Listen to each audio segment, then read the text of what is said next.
Welcome to Flagship Pitch 2025. Tonight, 7 ambitious entrepreneurs will compete for a $25,000 grand prize package. Each finalist will have just 5 minutes to pitch their Madison County expansion idea. Then, they'll face 7 minutes of tough questions from our panel of expert judges. Here's what the judges will be looking for: innovation and creativity, market potential, feasibility, presentation skills, and of course, impact. And now, let's meet our judges. Kim Townsend, CEO at Anderson Housing Authority. Neil Smith, owner of Smith Family Farms and the Market in Pendleton. Darla Salih, Executive Director of the Anderson Symphony Orchestra and owner of the iconic Toast Cafe. Dr. Ray Sylvester, Professor at IU Kelley School of Business and Personal and Professional Brand Strategist. Tim Hall, Managing Broker with FC Tucker Prosperity in Anderson. Leela Kelly, Director of Community Development for the City of Anderson. Dan Courtney, Retired Executive and Board Member of the Flagship Enterprise Center. So, are you ready to witness the future of Madison County? This is Flagship Pitch 2025.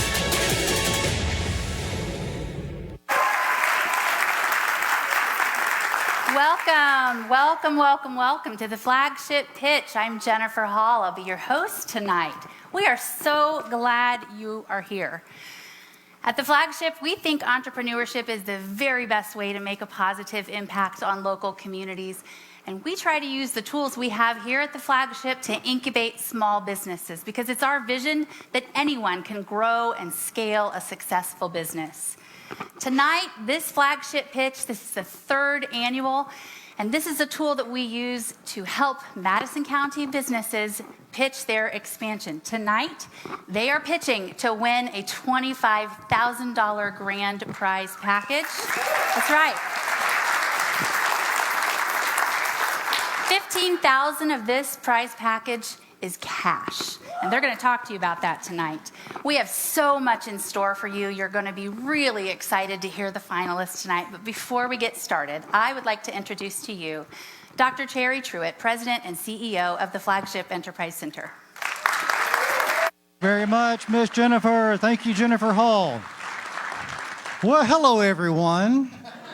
How are you doing? What are you doing? Hi, hello, that's good. You wait back, that's pretty good, not just say hello. So how are you all doing tonight? You doing well?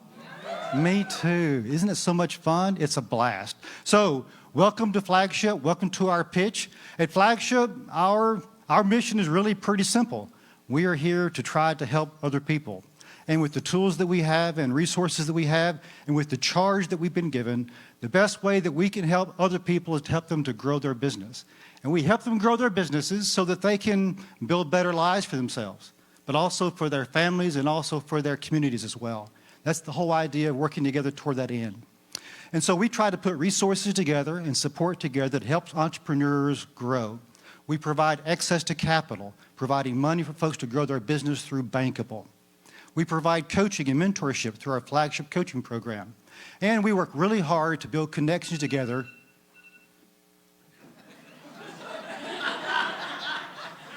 My time's up already. You said I had a minute and a half. Okay, see. Yeah, Bankable, yep, access to capital. And coaching, yes, that's where I was, right? Okay, great. You'd be great in class. That's good. And so the third thing that we do, we provide opportunities to come together and to build connectivity like we're doing here tonight. That's what we try to make happen within our community. Growing a business, starting a business is hard. We try to make it just a little bit easier to have successful entrepreneurs. One of those successful entrepreneurs is Kayla Kelly Birch. You tell her. That's right. She is the founder and owner of Inspired Delicious Designs, and she has taken advantage of everything that she can to grow her business.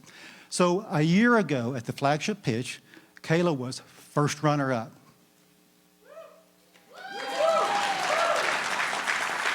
Better, you're getting there, that's good. She was first runner-up. And the competition last year, just like this year, was tough, okay? She was very successful in getting that done. But Kayla did not stop there. She took advantage of all the support that she had. She took advantage of her opportunities. She joined up with co-working here. And she is a member of the shared commercial kitchen here, which is pretty cool because we get samples from time to time. That's good. Yeah. You also may have had a chance to sample her wares tonight. Kayla offered the dessert in our event tonight out here. So if you had a chance, those were made by her, baked there. That's right. Also, she took advantage of our Flagship coaching program. She's had more than one coach work with her on trying to grow her business from here to there. It's been exciting to watch that process go forward. And Kayla has also become a bankable client as well, and she has access to capital to try to grow her business at the same time. So Kayla is not just investing in her business, she's also investing in herself. It's fun to watch. So just to give you a little bit of an insight on how she's done that and her story, we have a video we'd like you to take in alongside of us right now. Thank you very much. Watch with us.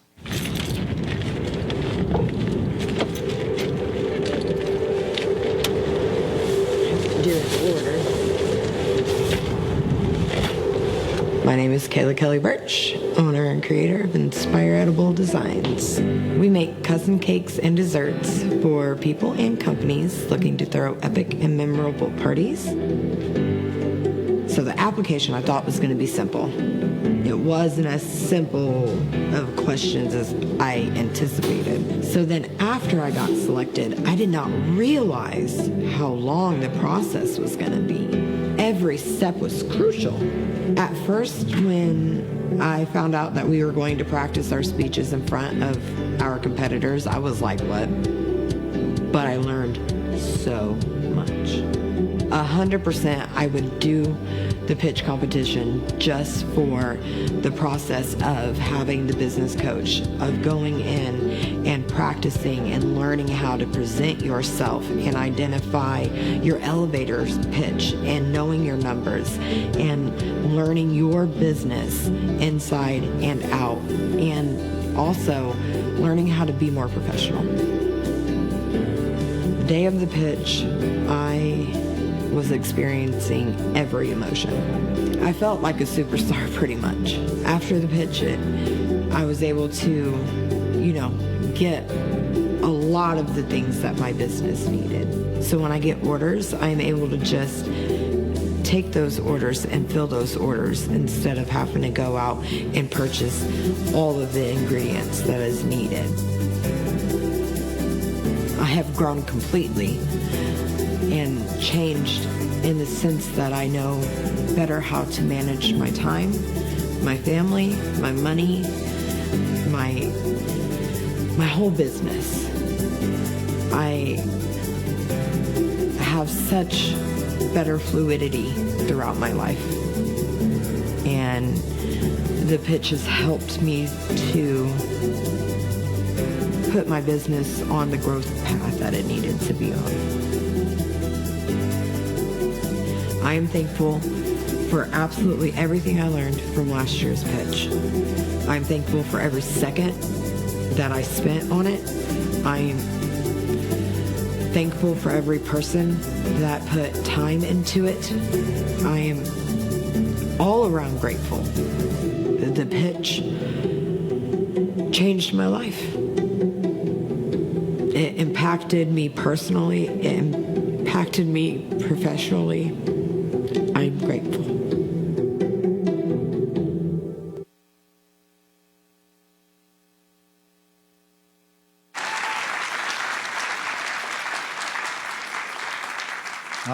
That's what I'm talking about. So tonight, we're very fortunate to have Miss Kayla with us. Miss Kayla, would you please stand? Hey, give it up for Kayla.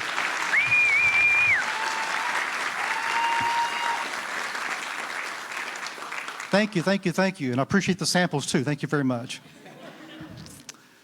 So none of this would be possible if it were not for the leadership and dedication from the Flagship Enterprise Center Board of Directors.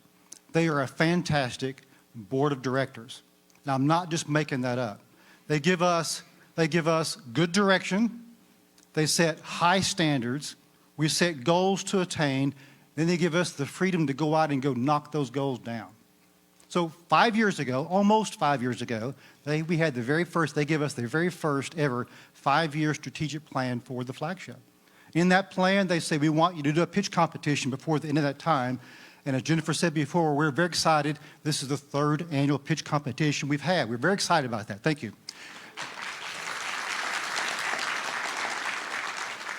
If you are a board member here, would you please stand and be recognized? Please, board members who are here, thank you very much. Thank you very much. Thank you.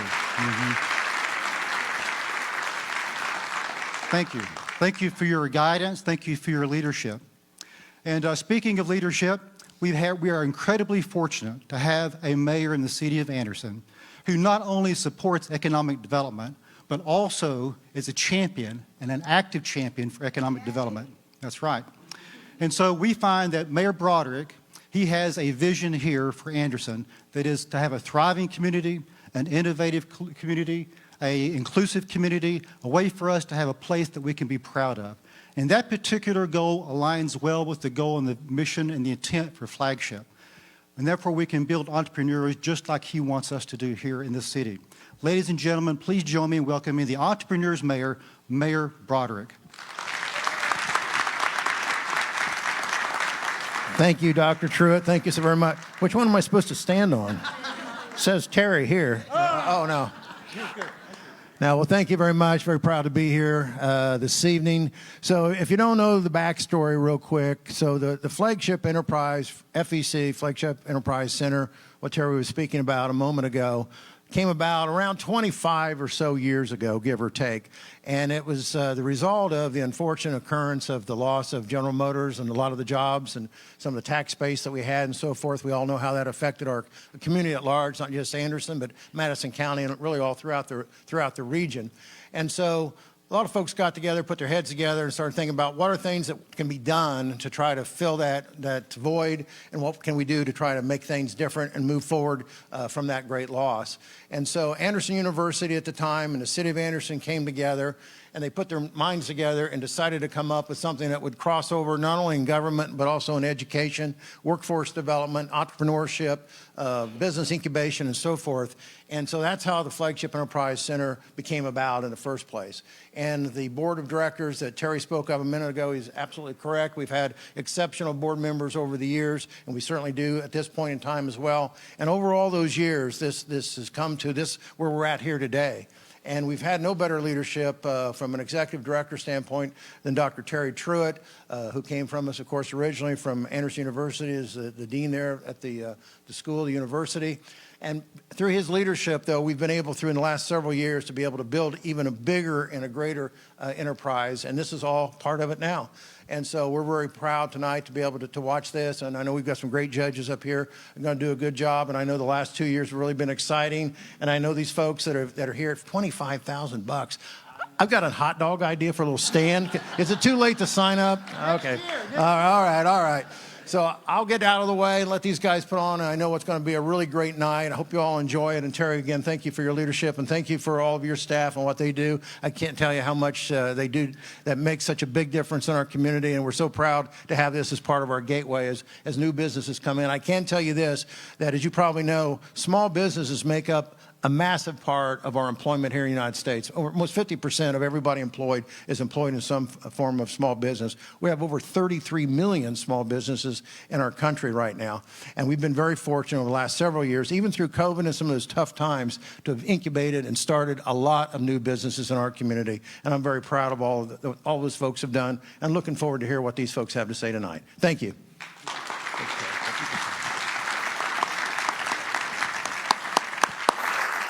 Thank you, Mayor Broderick, Dr. Truitt.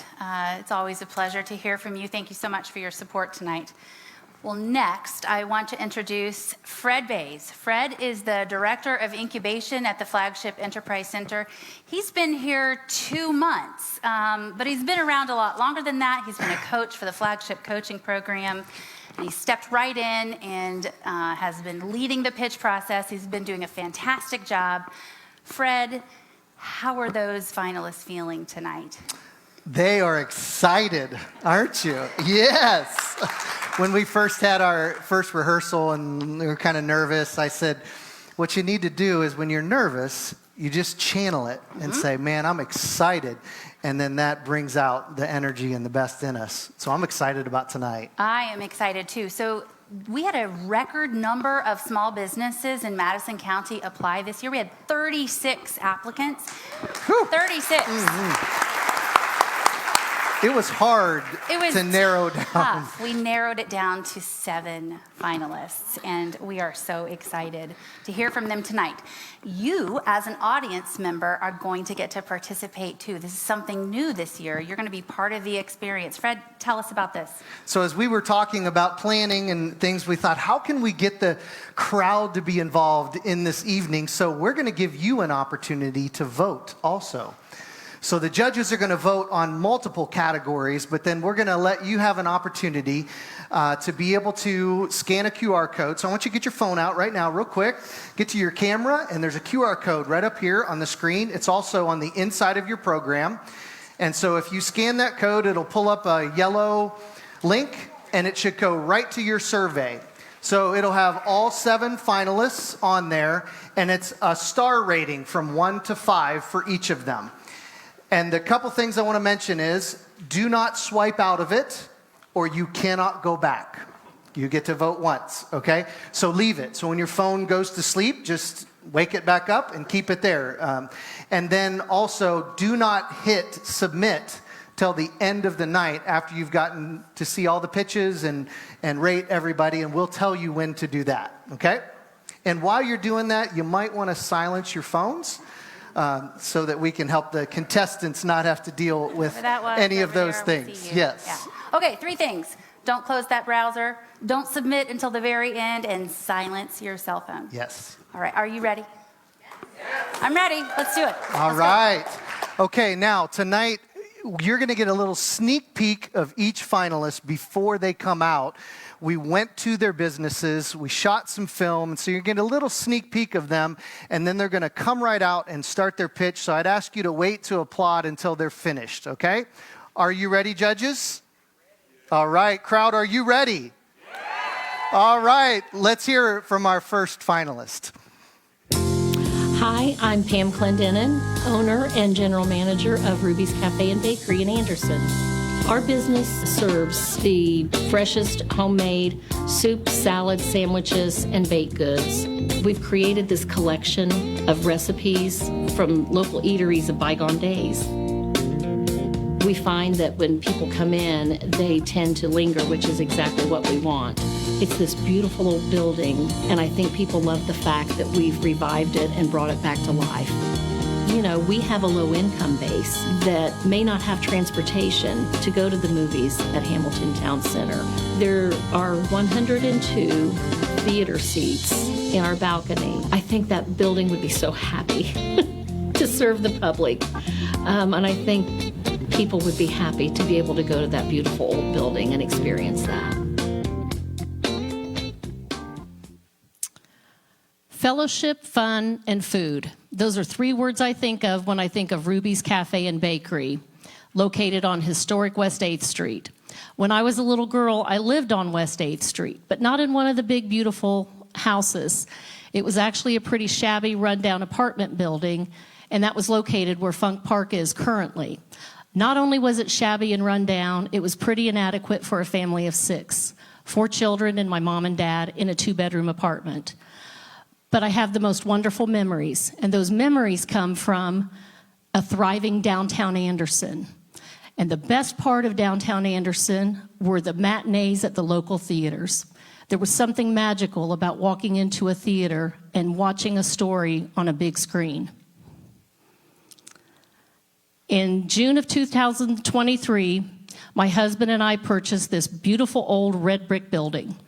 It was built in 1927 as a church, but had sat empty basically for about 8 to 10 years. Now, when I say beautiful, it wasn't beautiful, but with a vision, a plan, a dream, and hard work, it has become Ruby's Cafe and Bakery. In Ruby's Cafe and Bakery, we are home to 14 employees who prepare the best, most delicious recipes, all from scratch. A lot of those recipes came from those local eateries that we loved. They were known just exclusively to our little community in Madison County, the Cabbage Rose, Gaither's, the Dorothy Blevins Shop. So when customers come in, we love to hear them reminisce and enjoy those recipes they once enjoyed at those places. They also immediately tell us they feel a sense of community, and I think that's due to the nostalgia of the building. Our biggest milestone was opening this place in less than 6 months. So facts and studies tell us that most new restaurants fail. 95% of them fail within the first year. We're still here. We've been here over a year, and we're going strong. We serve a breakfast and lunch menu of soup, salad, sandwiches, cakes, pies, cookies, cake balls, all kinds of sweet treats. We decided with all those sweet treats we might need some health and wellness. So we added a day spa. We have yoga. We have chair fitness. We have strength training. Then we decided, well, people like to shop. So we have the best vintage boutique around, Timestamp Boutique.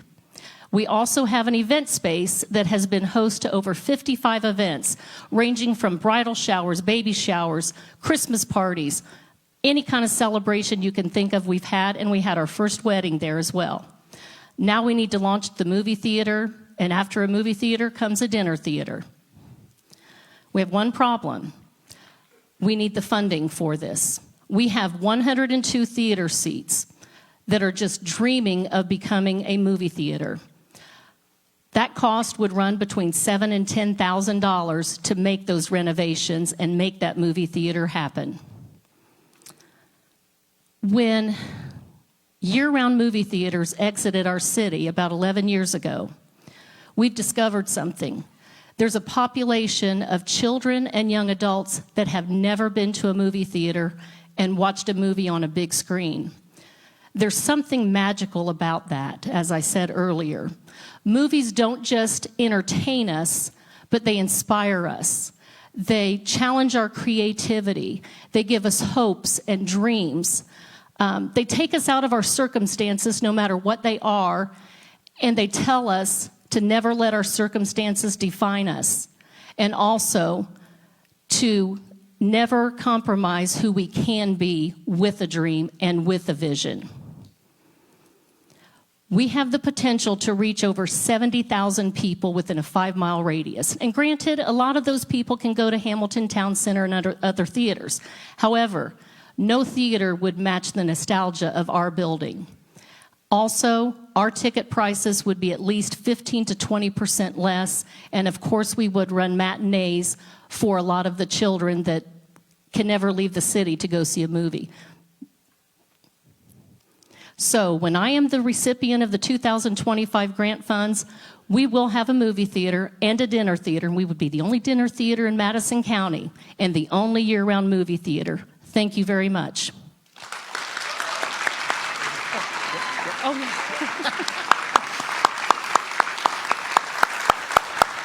Thank you. Thank you.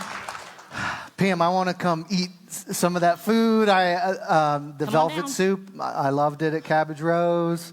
Thank you, Beth and So Gary. thank you for all the nostalgia. But I have to say, I don't think these judges are going to get nostalgic with you. I think they're going to have some tough questions. Are you ready? I tried to escape. Okay. All right, judges, what do you have for Pam? I'll start. I'm a big foodie. What can we expect for the dining options for the dinner theater? Oh, goodness. And price point? Well, the price point would be right around $30. So it would be affordable. But the good thing about the dinner theater is, let's say a family can't afford to come and have the dinner and pay for the entertainment. We would have the balcony seating done, so we could have 2-tiered pricing. So a family that says, hey, listen, we can't afford to do this dinner here, we're going to go to McDonald's or we're going to have pizza, and we'll sit in the balcony and have a beautiful view of the production. Great. Thanks. What is the breakdown of those costs? You said you needed about maybe 10,000? Yes. We would have to raise the banister up to 42 inches. I had a local architect come in and tell me exactly what we needed to do. We need an exit sign. We need a handrail. We need LED tape on the floor. We need to install the projection screen that we already have. That was left by Judge Newman. We need to put shades on 12 windows, and that's the movie theater. Tell me where the screen would be. Would it be up in the balcony or would it be down below? It would be on the ceiling in the main dining area, which would be about 20 feet from the balcony seats, which the architect said that would be the perfect landing for that screen, and it would be a remote control screen, so of course we would bring it down during movie time and it would be attached to the ceiling. With such a historic multi-level building, can you share with us what you have done to ensure that there is accessibility for access for those that are disabled, and also share with us your plans for ensuring diversity in your theatrical program? We would actually partner with the Alley Theater, hopefully, and other theatrical groups that would come in, and that is an excellent point. I believe in diversity, and I'm open to any production that wants to be there. I would welcome any production there. As far as the accessibility, we are grandfathered in because we do not have handicap accessibility. I have received quotes on that, and it's quite expensive, and that is a dream for the future, and I hope it's sooner than later. But at this time, we don't have that. I apologize for that. Congratulations on a great presentation. I loved your milestone slide. It showed first-year revenue of $280,000. Yes. Can you share whether you're profitable at that level, and how much additional revenue do you really need to make this a sustainable business? Well, the total income was actually $337,000, but after paying sales tax, food and beverage tax, and we pay out tips, $280,000 was the gross revenue. For a movie to be successful, all we have to do is sell 50 tickets, and we would have 3 showings of that movie, and then the profit. So with the revenue I would get from that, we can hire more employees, we can pay current employees and give them more hours, and then also have a capital improvement fund that I would like to start investing in to save money to do things like the handicap accessibility. Thank you. Hey, Pam, just a quick question on film distribution. In terms of a relationship, have you garnered a relationship with a film distributor, and how would you know which films would be popular in Addison? Well, thank you for asking that. Swank Motion Picture is the company I would have to go through. They would give us a license for each movie, and we would have our choice of even current movies and classic movies, and there is a huge list to choose from. Of course, I would want children's movies. There are so many children that when, let's say, Mufasa came out, they'll never see it on a big screen unless we can show it here. So I think I would probably do some little surveys and put that out on Facebook and find out what people are wanting to watch and what age group is responding. But I think a lot of classic movies on Sunday afternoons, especially in the colder months where there's not a whole lot to do, and this would give people a reason to come out. Thank you. You're welcome. What would be your price point per ticket? I have that out there at my table. The children's prices would be $9.75, I believe, and adult prices would be $12. Also, I would have package pricing, which would include a snack and a drink that, again, would be at least 20% less than other theaters. And the snacks wouldn't just be popcorn. They might want a cookie or a cupcake or a piece of pie or a piece of cake and a cup of coffee. I've been to your business. It's very nice, but there was a challenge with parking. It seemed that it was kind of difficult to find a place to park. As you're expanding, what are you looking at doing to provide more parking? That's a great question. Mike, just... So we have about 20 places that are behind the beauty shop next to us that is our parking.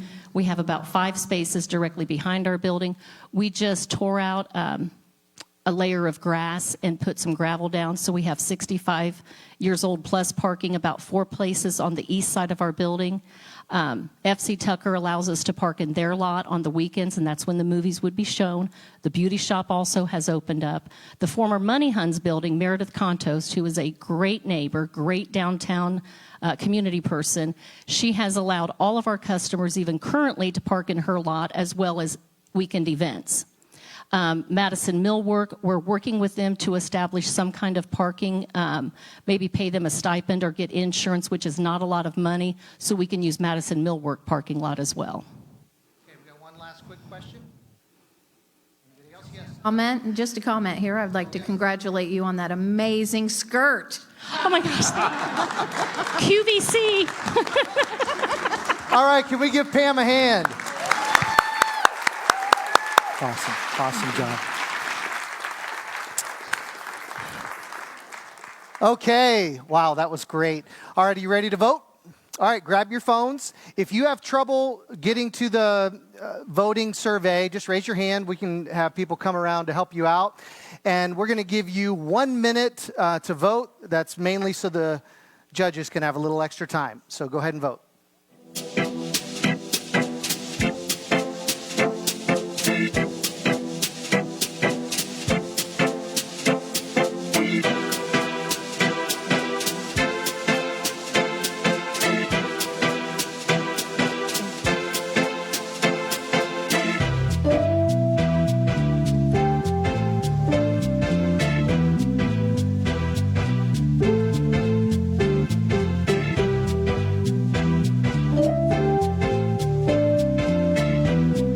You can dance your shoulders.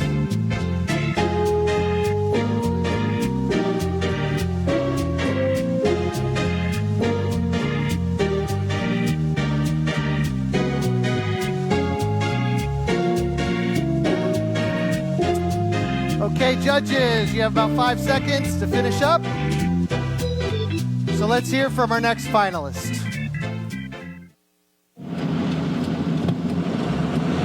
Hi, my name is Brenda Watkins. I'm the owner of PDB Jockey, and also they call me the Pallet Queen. We specialize in picking up 48 by 40s from small business, large business, warehouses.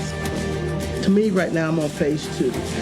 And when I say that, it's because my phase 1 was just to get my truck, the flatbed, and get started.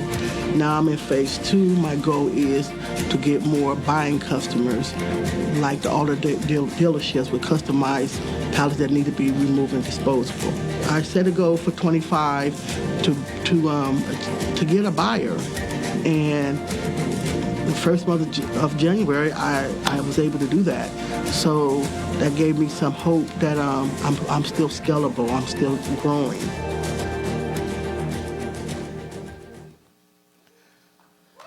Pallet Queen is here!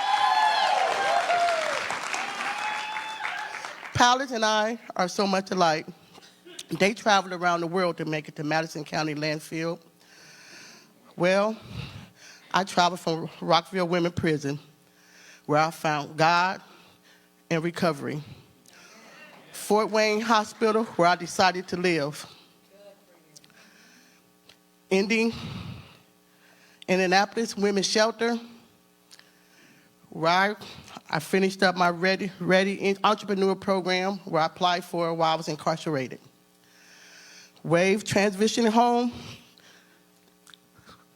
allowed me to stay there to write my first business plan for this business.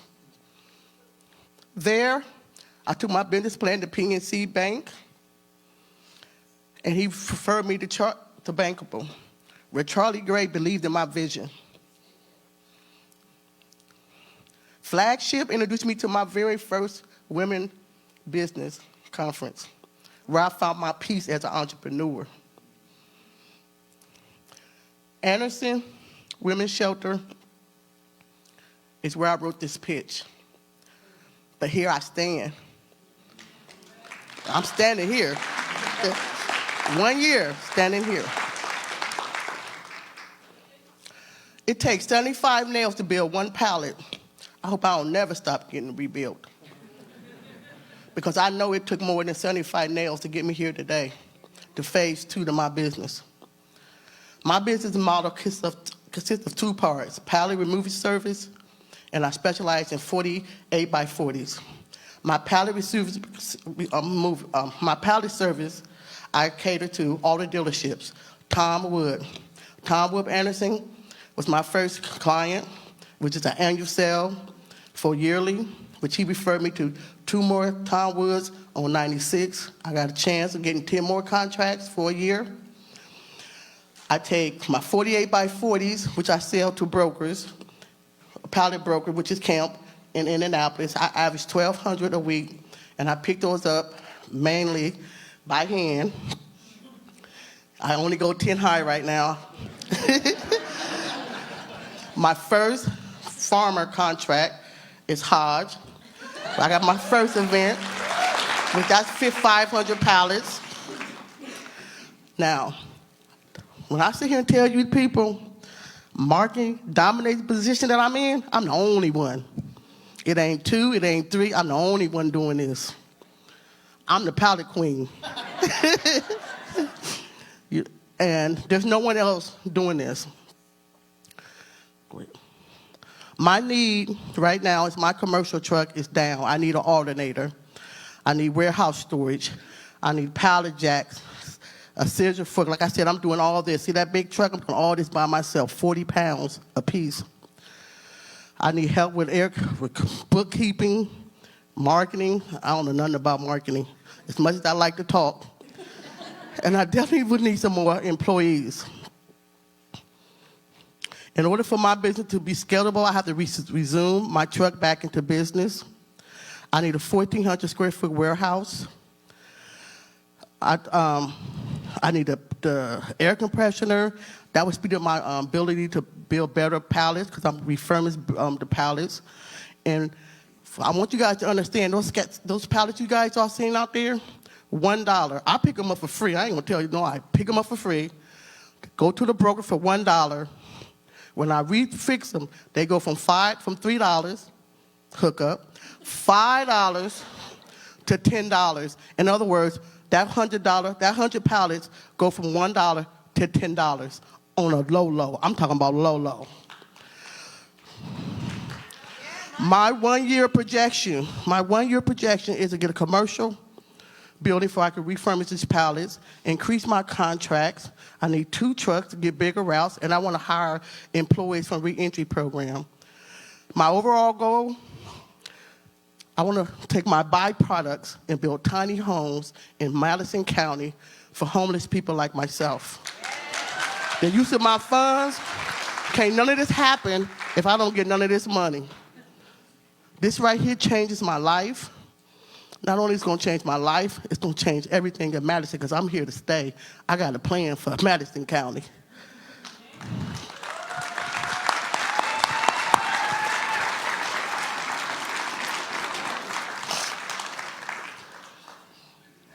Whew. You make me cry.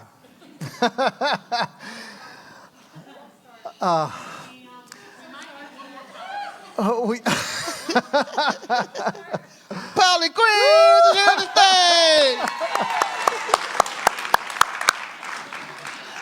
So Glenda, I know that I've done some coaching with you, and I know that you were a professional boxer in your day. Yes.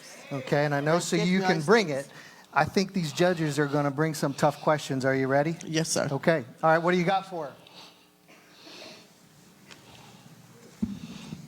I'll start then. What a wonderful presentation and testimonies. That's the first thing I'd like to say. Thank you. Thank you for your heart. In terms of scale, I can see where you're starting, but what's your biggest vision when you take the lid off of everything? Where do you want to go with this? I want to be like Kemp, one of the brokers. It's a 20,000 square foot building back here that Mr. Truer introduced me to from day one. He told me that was going to be my building and I was family. That's my goal. Because I want to create jobs for people like me because it's hard. Thank you. I have a question for you. Yes, ma'am. I watched your podcast, and you shared some jewels in there that I'd like for you to share with the audience, that your mom and your uncle dropped on you and left with you.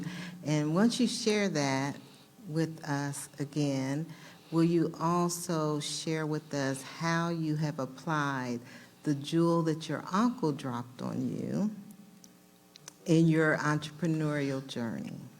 My family used to say, ideas don't work if you don't. My uncle said, a full dog don't hunt. One uncle used to say, if somebody tell you no, flip it around. It's on and popping. And these three things, even when I was on land on the concrete, even when I was at my lowest, and with God's help, I just applied that because it is true. As long as you keep moving, something's going to happen. But you got to move in the right direction. And you got to stop being educated fool. My auntie used to call us, y'all ain't nothing but a bunch of educated fools. Because I do have a degree, but I want to live both ways.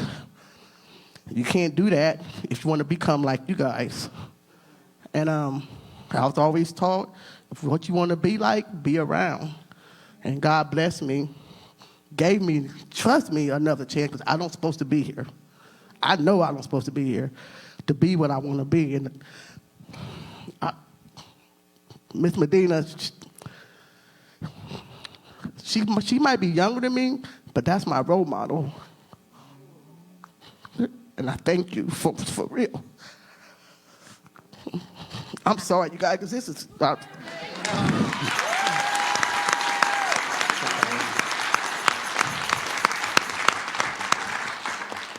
And I have a follow-up question to that. Yes. And it's I'm sorry, is that your kid?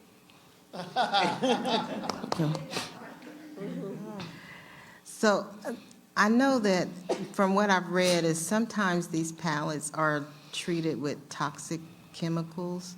Do you ever come across pallets that have harmful chemicals on them? And if you do, how do you dispose of those?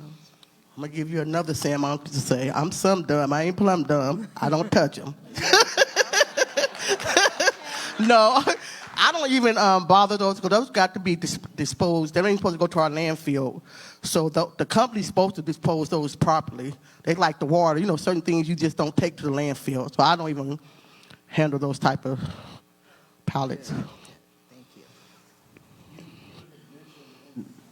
Forgive my ignorance about pallet sizing, but you had mentioned your specialty is 48 by 40. 48 by 40s, they are considered shipping pallets. Okay. Believe it or not, you guys, everything that we have on today, what you guys even touch, come on pallets.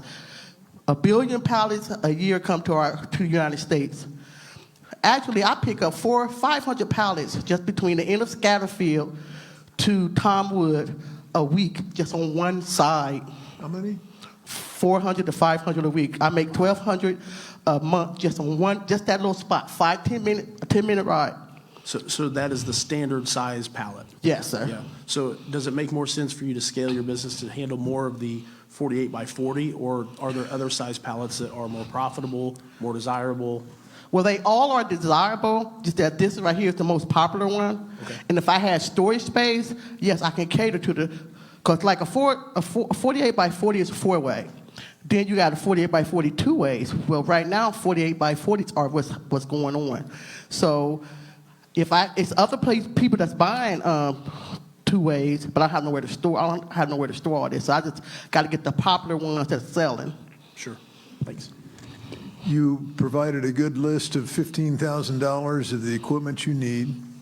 You've stated that you're dealing with 1,200 pallets a week. Mm-hmm.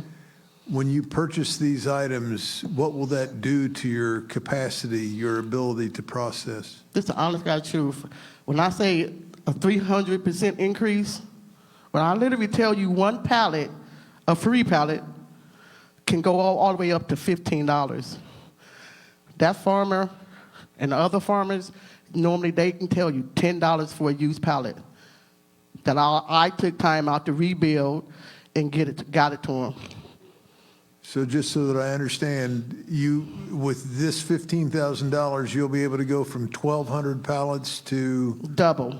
2,400 pallets? Yeah, like my truck carries 100. I can be able to carry 200. But the whole thing is, as is, I get a dollar. But once I fix them up, they become a $3 pallet. So that to the broker. And then if I don't sell it to the broker, I find clients like farmers and sell it to them for $8, $10, $15. Depends on the capacity of what they want. Like if I had Amazon want 1,000, they can get 1,000 pallets for $20. Use all day, every day. Ain't nobody else in here. I'm just catering to the small business people. Everybody else is catering to Amazon because that's where the money at. Well, I'm taking care of people like ourselves in small counties and small towns because when you look around, that's all you see is pallets everywhere, and that's not. It's the ugly. It don't look good. All right, thank you, judges, and thank you, Glenda. Thanks for sharing your heart. It's amazing to see what God's done. Yes. Proud of you. Yes, thank you. Okay, awesome, super. Isn't that incredible to see what God can do in someone's life? Oh, man. All right, we're going to give you a minute now to vote for PDB Jockey. So let's vote and dance.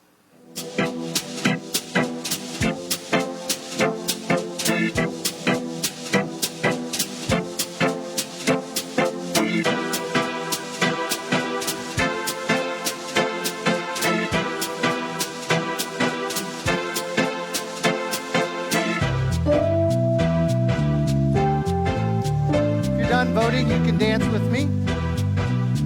Your chairs swivel. It's kind of fun. Yeah. They lean back.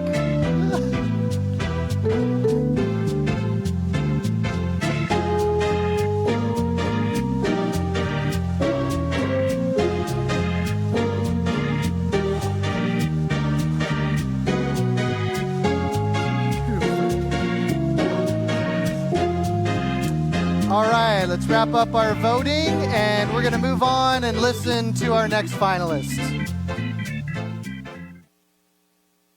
So my name is Michael Hodge. I am one of the owners of Hodge Family Farm in Alexandria, Indiana, and we grow a lot of fresh produce.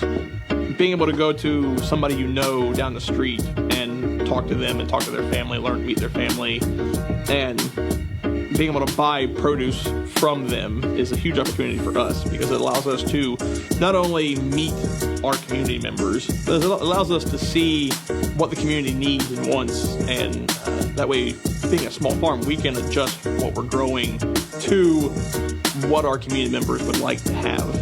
We get a lot of phone calls every year asking if we have, especially strawberries. You pick strawberries, that's a huge one. And we have to tell them that we're sorry, we don't have you pick strawberries yet. And then we try and guide them to another farm. It's be a financial benefit for us, but it also opens up the availability of those two things to our local communities. So we invite you to gather, pick, and enjoy the memories that fresh food gives us. When we're kids, we all remember walking down the street, like Joseph talked about earlier, and picking that apple and enjoying the feelings that fresh fruit gave us. So strawberries, the juice running down your face, running down your kid's face, your grandkids, your kids. The memories are what we grow at Hodge Family Farm. Hodge Family Farm was started in 2018 by myself, my wife, and my parents. Our family and farm has grown significantly since 2018. My wife and I have 6 children.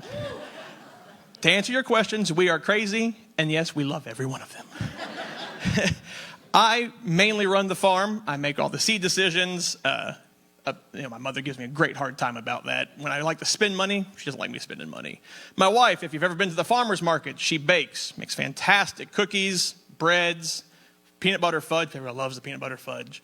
Then our children. We have 6 children. Our oldest is Maverick. He's here with me tonight. He tells me he's taking the farm from me someday.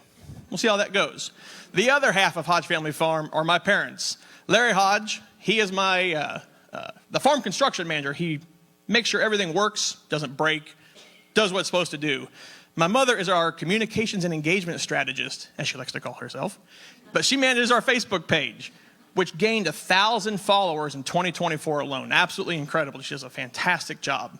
But like I said earlier, we started in 2018. We bought 13 acres, grew the first time in 2019, grew mostly pumpkins and sweet corn, and we sold $19,000 of produce in 2019. Fast forward to last year, and our profits, or our gross margin, improved to $150,000 in 5 years, all through farmers markets and other local venues that we're selling our stuff at. The biggest thing is we are expanding to 41 total acres in 2025. Mostly pumpkins, lots of pumpkins. We are crazy about pumpkins, as you can see. We sell a lot of things. In the spring, we sell vegetable plants, flowers, and early produce that comes from the southern states. As soon as our produce is ready, we start selling that at all the farmers markets. Strawberries, raspberries, blackberries, tomatoes, sweet corn. And then we sell apples, pumpkins, again, lots of pumpkins, and Christmas trees to kind of round out our season. But why do we want to do the U-Pick experience?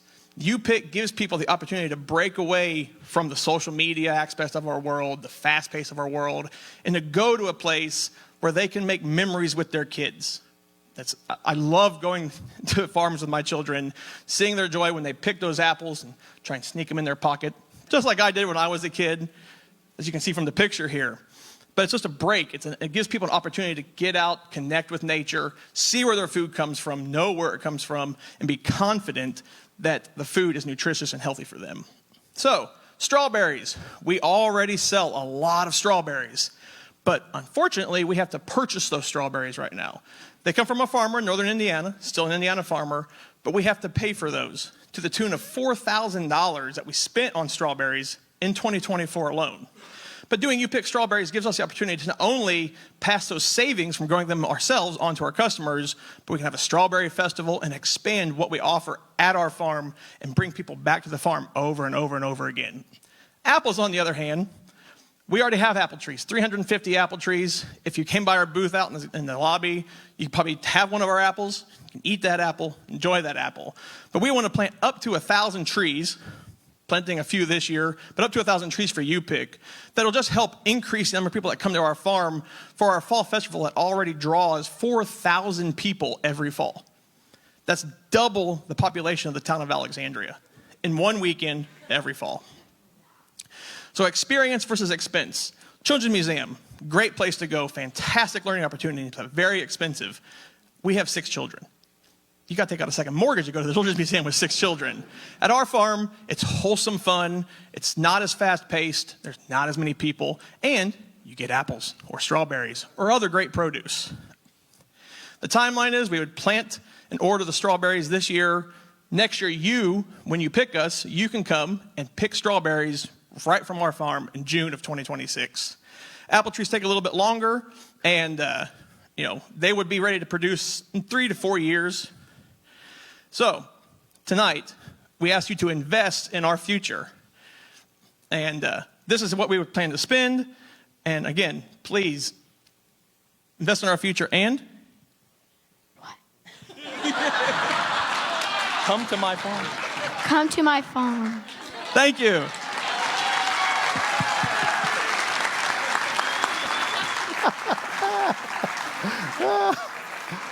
All right, who's ready to go pick strawberries? Yeah, all right. I've put the order in for warm weather. Okay, so, have you? Okay, yes. I asked him, can you speed things up so we can get out there and pick them? All right, I think the judges might have some things to try to pick you apart That's here right. now. All right, Bring bring them. Here we go. Finally got somebody speaking my language. That's right. So what little bit I know about sharks is they want big equity for low cost, which is not what you and I do. No, it is not. We're the opposite. So obviously, if you get this money, you have big plans for spending that money and expanding your operation. What do you see like as your future growth then beyond the strawberries are a long-term investment and a long-term project. What do you see in the future for your farm and your operation? We already talked for a long time out in the lobby, so I'm kind of repeating like we talked about. Yeah, so we want to continue to expand our farm. So obviously we expanded from 13 acres to 41 acres over the course of 5 years. The 13 acres we still own, and on that 13 acres we want to, so this plan is for an acre of strawberries and 2 acres of you-pick apple trees. So that's about 10,000 strawberry plants on an acre and about 1,100 apple trees between those 2 acres. So eventually we want to have the majority of that 13 acres that we actually own planted to apple trees, and then maybe 2 or 3 acres worth of strawberries out there, and then use the ground we rent to continue to grow our pumpkin market, because it's one of our big markets. But we just have a big hole in our bigger revenue months in June, and strawberries are a fantastic product, a highly demanded product to fill that June hole. To build on that, you mentioned $150,000 in revenue, and you've increased to 41 acres, and the U-pick, what happens to your revenue when you're able to have the U-pick functional? So we've averaged between 10 and 15% growth year over year since our first year. So we anticipate up to 20% growth by adding these new things, especially if we can get a strawberry festival to bring another 3,000 or 4,000 people out to the farm in a separate month other than just September. So we expect it to be a bump in growth, especially with the value of strawberries. Strawberries sell, like you saw, we sold 750 quarts of strawberries at $8 a quart in 2024. And that was an increase. We went from 400 to 750 quarts from 23 to 24. So we expect that, and that's just at farmers markets. That's not even at our farm stand. So opening up the farm stand to people to come out there and get strawberries. I mean, a lot of us know Spencer Farms over in Noblesville, and they are, during strawberry season, it's packed. There's lines and lines and lines, and we have to drive from Anderson and Madison County to over there to get that, because there's not a lot of places close to go get strawberries from. That was my question. What other you-pick farms are in Madison County? Not a lot. There is a little strawberry farm I know here on the west side of town. There used to be a bigger one on the west side of town, and they're gone now. The little strawberry farm I know of, they have, I think, a half acre of strawberries that they do you-pick with. Outside of that, we don't have another big orchard necessarily in Madison County for you-pick. There's several in the southern part of the county, or close to the southern part of the county. A lot of us know Tuttle's. Tuttle's is huge, but that's also almost like going to the Children's Museum in terms of cost and how busy that place gets down there. So, yeah. Michael? Yes, ma'am. So we have some food deserts in Madison County. Would you be willing to maybe support some of the pantries with excess produce? That's one thing that is really expensive for families that are already on a budget. How would you, make this more of a benefit to some areas that have a need? So we've worked not only with what my paying job is, I like to tell people, but produce that we have left over, we try to make it a point that it gets given to people rather than just thrown in the compost pile. Yes. And then, of course, Anna and Olivia with Bloom Madison County, they've worked a lot and kind of restarting with the Extension Office of the Madison County Food Council, which I was asked to be a part of. So that's something, that'll be another avenue that I'll have to utilize produce that doesn't necessarily look great to go out the door, but it's still very nutritious and edible. That way it doesn't get wasted. We do not like wasting. Hey, Michael, just another question. In terms of scale, how would this support local part-time seasonal employment? Yes. So we were talking about that earlier, too. So it's very difficult right now for us to get help that stays, even offering what we consider a pretty good wage. But if we have the opportunity to have staff, we can keep them there longer. That's probably our biggest problem right now, is that we need help for 3 weeks in the fall where it's really busy. And the rest of the time, we just don't, we do it ourselves. It's a family farm. With strawberries and then expanding with the you-pick apples, expanding our offerings, it gives us the opportunity to actually hire somebody and give them 40 hours a week. That way they can have a consistent job, consistent paycheck, rather than 2 weeks here and 2 weeks here. Thank you. One more question. Are your pest control methods, are they considered like organic, or are you using any kind of chemicals or anything on these? We definitely use chemicals, unfortunately. We use IPM, so integrated pest management. It's very expensive, as Neil knows, to spray crops. We don't want to spray crops if we don't absolutely have to spray crops. So we use IPM. So we go scout. If there's a problem it's going to cost more to leave it alone, then we apply something for it. If it's not going to cost more than it costs to spray it, it's what it is. We're not going to spray something like that. Sure. But unfortunately, fruit in the Midwest, with the humidity that we all love every summer, causes major problems with diseases more than anything, especially on fruit. Sure. Yeah. Sure. Thanks. All right, let's give Michael a hand. Thank you. Super. Great job. Yep. Are we having fun yet? Yeah. All right, are you ready to vote? All right, get your phones out and let's vote for Hodge Family Farm. You got 1 minute.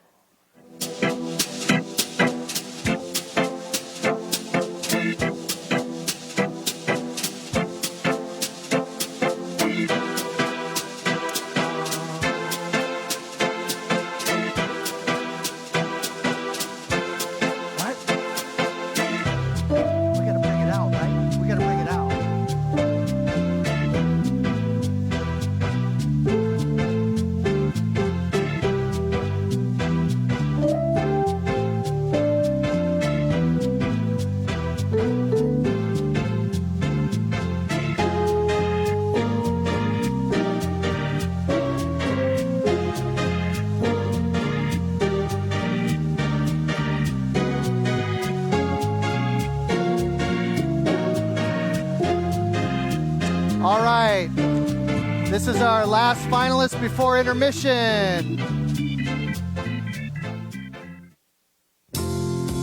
Hi, I'm Kevin Schuett, and I'm co-founder at Railroad Escapes. Right now we have our non-traditional room, that's our intermediate room, and then we have a high difficulty room and a low difficulty room, and a lot of people want something in between. One big milestone for us is when we hit our break-even point, where the expenses that we had put into the business were offset by our revenues. And for an escape room to do that in the first 3 years is a major achievement.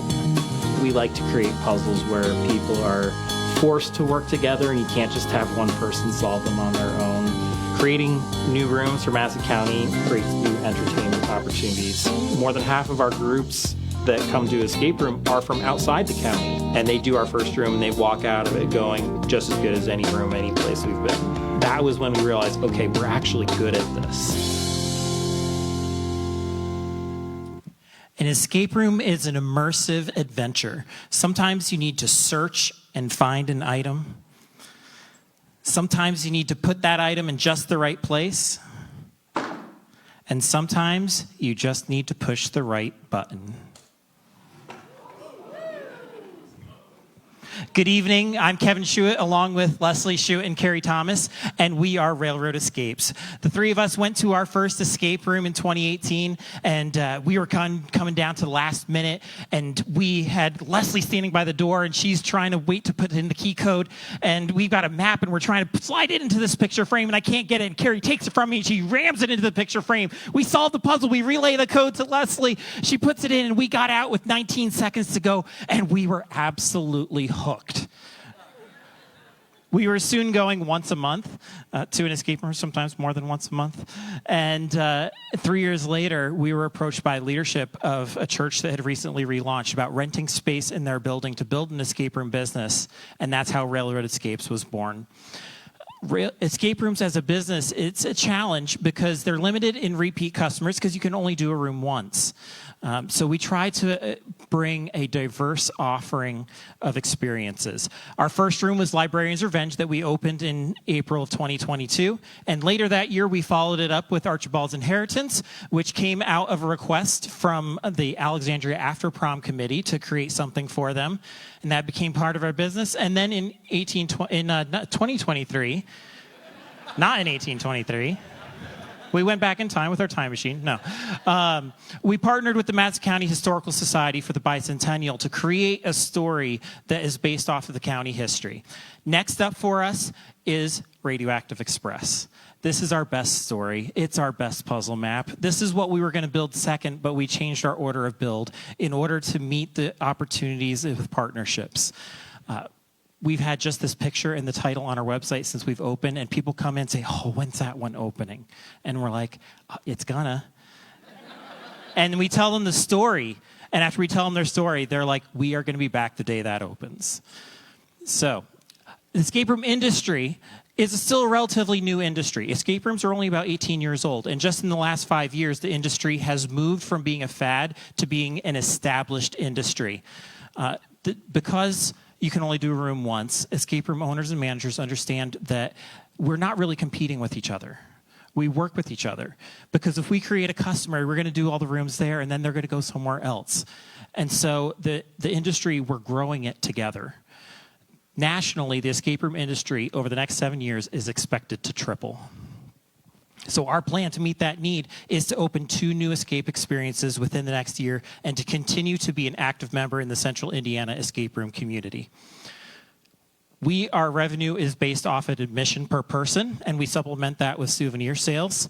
We have had every age in our room. We've had an 11th birthday party. We've had an 80th birthday party. We've had class field trips from 2 different school systems in the county come to do our 1823 room, and they've had a lot of fun, and they've learned while doing it. We've had corporate parties, and one of the things about an escape room is that we're constantly told the first 3 years of an escape room business is just about survival.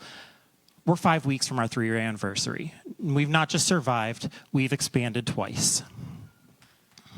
Thank you. So we have been growing steadily, and we have managed to meet that break-even point.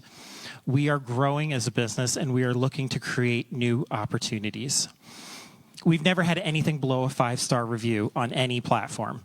Our main presence is through social media and through our website, and we'd like to partner with the community. We've had, as I said, class field trips, and you can see a picture there of our partnering with a fundraiser in Alexandria. Our plan for the next year is to open Radioactive Express this summer. And then we want to go right into a new opportunity that we've had working with the County Historical Society for the America 250 celebration next year. That room does need to be open by the end of the year in order to meet that opportunity. After we open 2 new experiences, we'll be able to expand hours and staff, and then we're looking into new room concepts and franchise opportunities. So we are looking for your support to make this happen. Radioactive Express is going to happen. The question is the timeline. With your help, we can make that happen. We look forward to partnering with you. We've got a solid base. We've got people ready to come. And we're just looking for your help to make this vision a reality. Thank you. Awesome. All right, Kevin, I think you're not going to escape some tough questions. Judges, what do you got for him?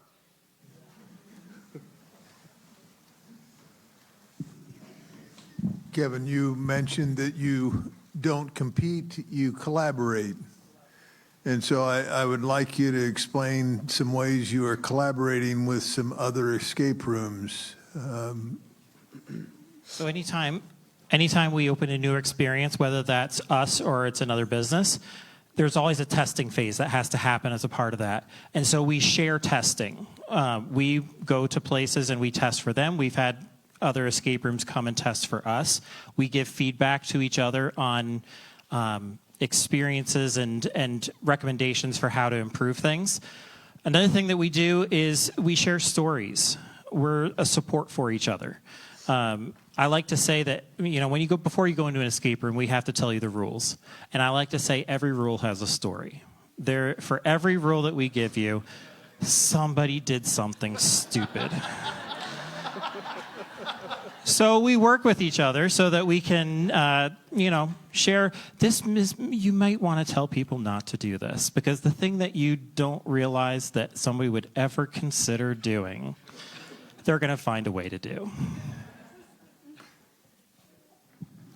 I need you to educate me on this. Can you explain what the typical demographic, socioeconomic profile of an escape room attendee is, and whether you believe you can expand that and extend it? Because my imagination is that there's a typical profile that will think that, and given Madison County's profile, I'm just interested in what your thoughts are around that.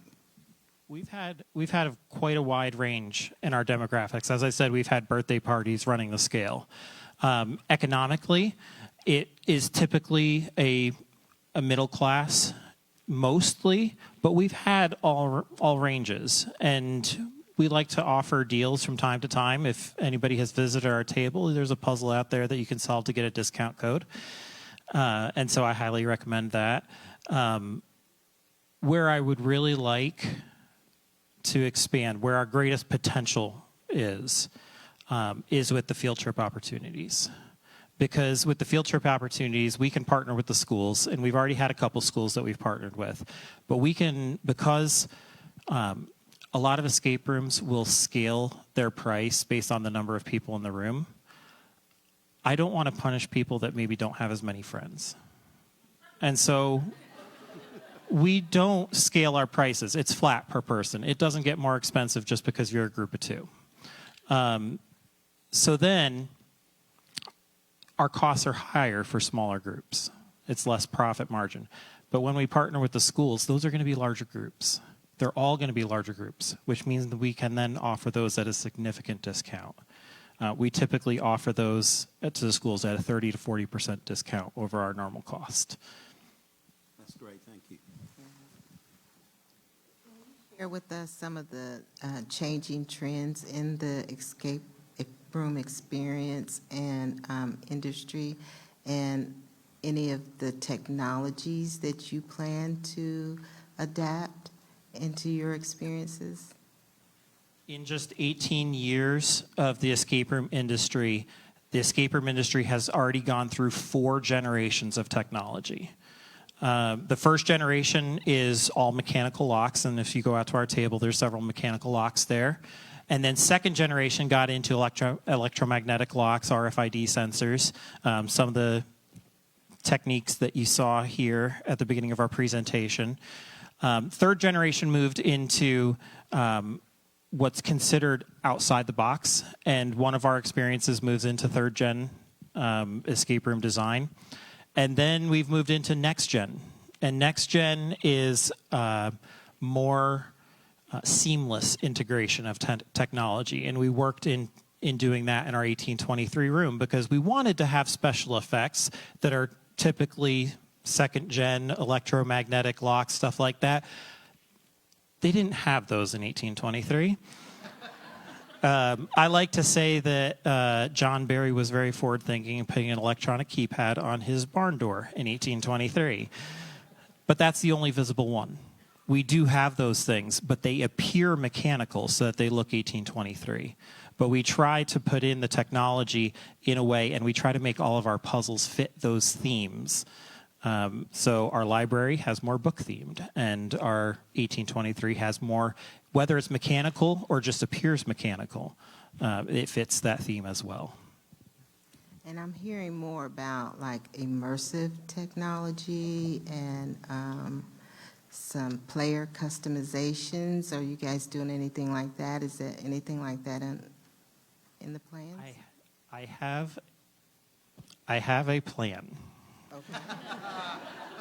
Okay. And it is a further down the road. It's something that's not even on our website yet. I'll tell you, it's called the Cube. It is AI driven, and this is why it's going to take me some time. The cost to build it is actually extremely low. The difficulty of programming it, I'm going to have to learn a few things. And so I'm working on it, and the technology is not even entirely there yet. You go on to ChatGPT and you ask it to create a picture for you. You never really know what you're going to get. So we want to create an experience that adapts to the players.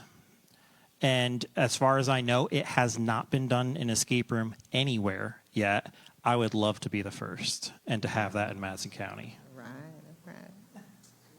One last question, Dan. one last question. Have you retired any games? And when you retire it, is there any value to selling it to someone else who could install it 200 miles away so it wasn't competing against your customers? That is a very good question. And a question I love. Because we have not retired any rooms. And because the escape room industry is growing so rapidly, a lot of places are not retiring rooms anymore. Because they are gaining new customers so quickly that there is no financial benefit to retiring rooms. We expect about a 7-year lifespan to our rooms. And so our first is about 3 years. We just replaced our first electronic component this past weekend, which was a fun experience. But we have learned that our escape room designs there is a market for them. And we could, when it's time to retire, we could put that on the market. And those rooms are worth 2, 3, 4 times more than it cost us to build them. And so as far as financials go, we're depreciating those costs, which is also actually unfortunate because it's going to be worth more at the end of its life for us than it was at the beginning. Trying to get to is whether you could exchange with another party old room for old room so they both come to a new market. But we could, but we're better. Ah, yes. Great job. Great job. Yeah. I love it. All right. All right, last vote before our break time. So get your phones out and let's vote for Railroad Escape. Every time.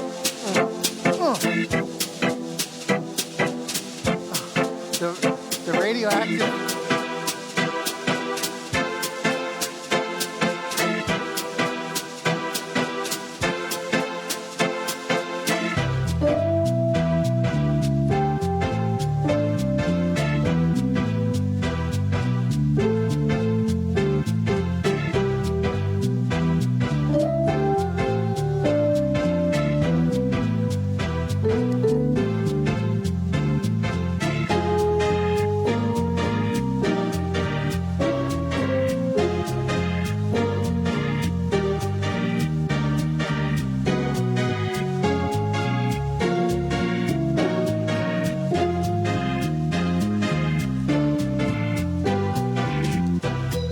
Okay, if you're having fun, give me a woo!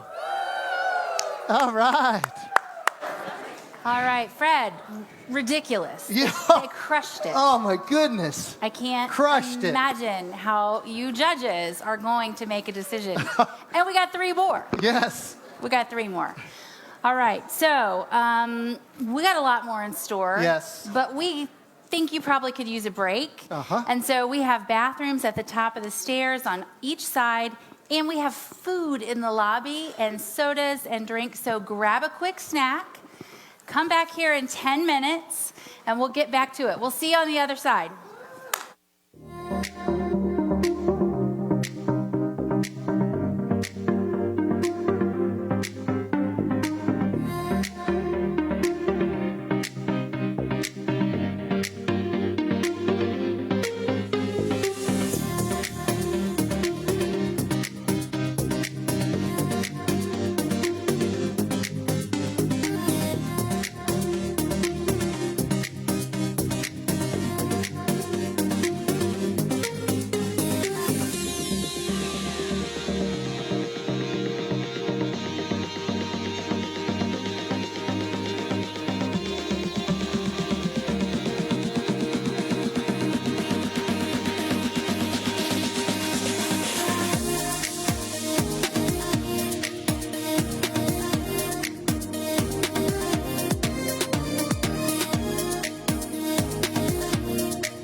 started in about 1 minute.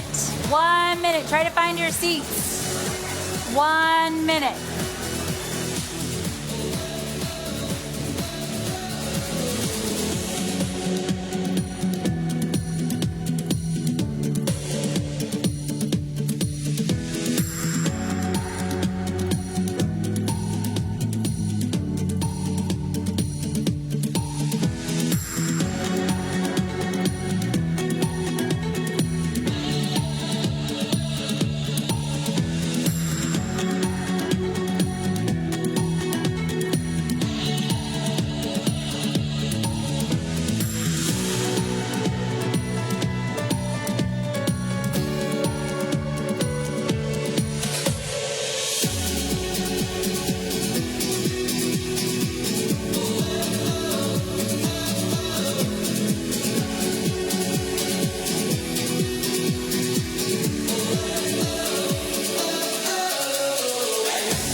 All right, welcome back. Welcome back. Find your seat if you could.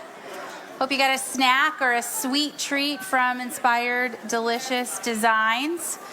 I know you're ready to hear from the last three pitches, but we have a few things we want to tell you about, namely the prize package that the finalists are going to compete tonight. Every finalist that competes will receive $1,500 in cash just for being here tonight. But the grand prize package is what it's all about tonight. So we have products and services donated from some of our friends and partners. CHS Intech has donated IT consulting and technology needs. Thank you, Intech. Projection Hub has donated custom financial projections and coaching. Thank you, Projection Hub. The Madison County Chamber of Commerce has donated a 1-year membership. Thank you. Thank you for donating that. The Leadership Academy of Madison County has donated tuition for the class of 2026. Thank you to the Leadership Academy. Flagship has donated 2 1-year co-working memberships at the Flagship, 40 hours of professional coaching, and admission to 2 business conferences here, 24 hours of marketing consultation and coaching and project assistance like a website or a logo, some fun stuff there, and of course, $15,000 cash. Now, this prize package could change the life of one of these business owners tonight.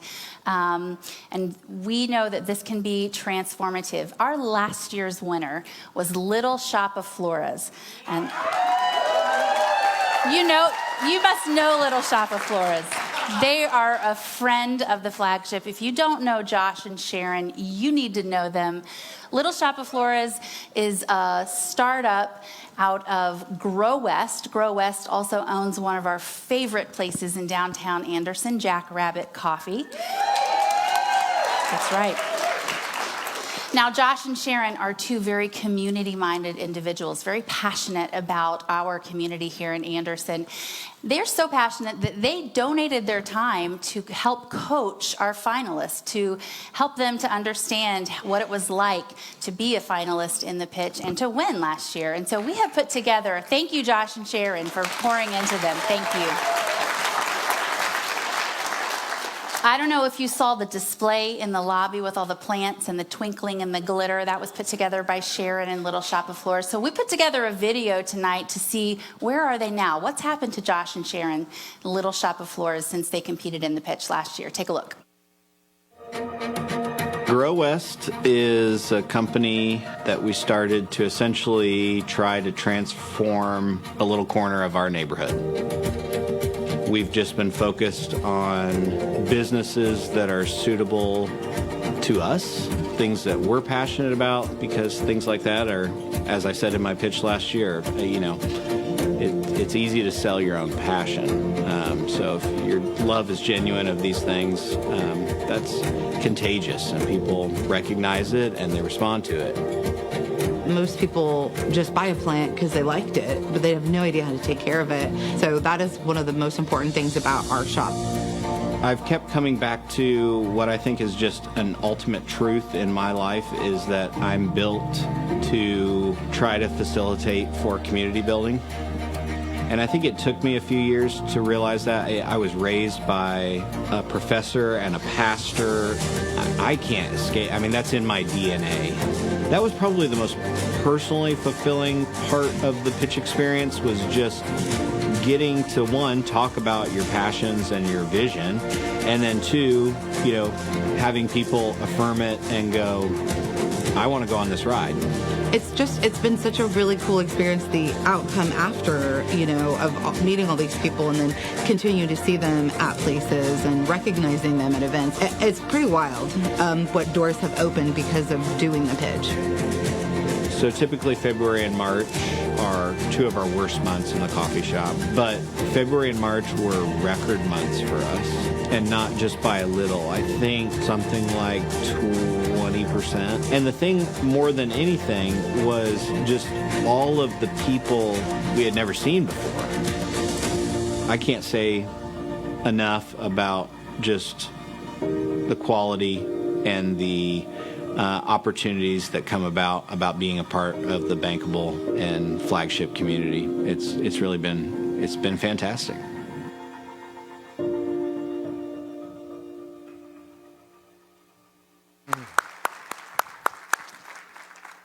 Isn't it amazing to see the transformation that can happen when somebody just steps out and starts a business and goes for it, and other people come alongside them, and what can happen in a community? It's really special, and that's what we're building here. And that's why we're doing this event, to come together and to be able to see what people are doing and come alongside each other and build partnerships and just let that grow things for people. So we're glad you're here. Are you ready for the next half? All right. Judges, are you ready? All right. Here's our next finalist. Hi, I'm Jess. I'm the co-owner of Two Flowers. We're a home and mobile bakery here in Anderson. Our primary mission really is just to bake traditions. We want to have products that evoke those kind of cherished memories, family events, while also fostering a sense of community by offering an affordable and accessible product as well. We want to be able to move into what we call the bakery brunch bus.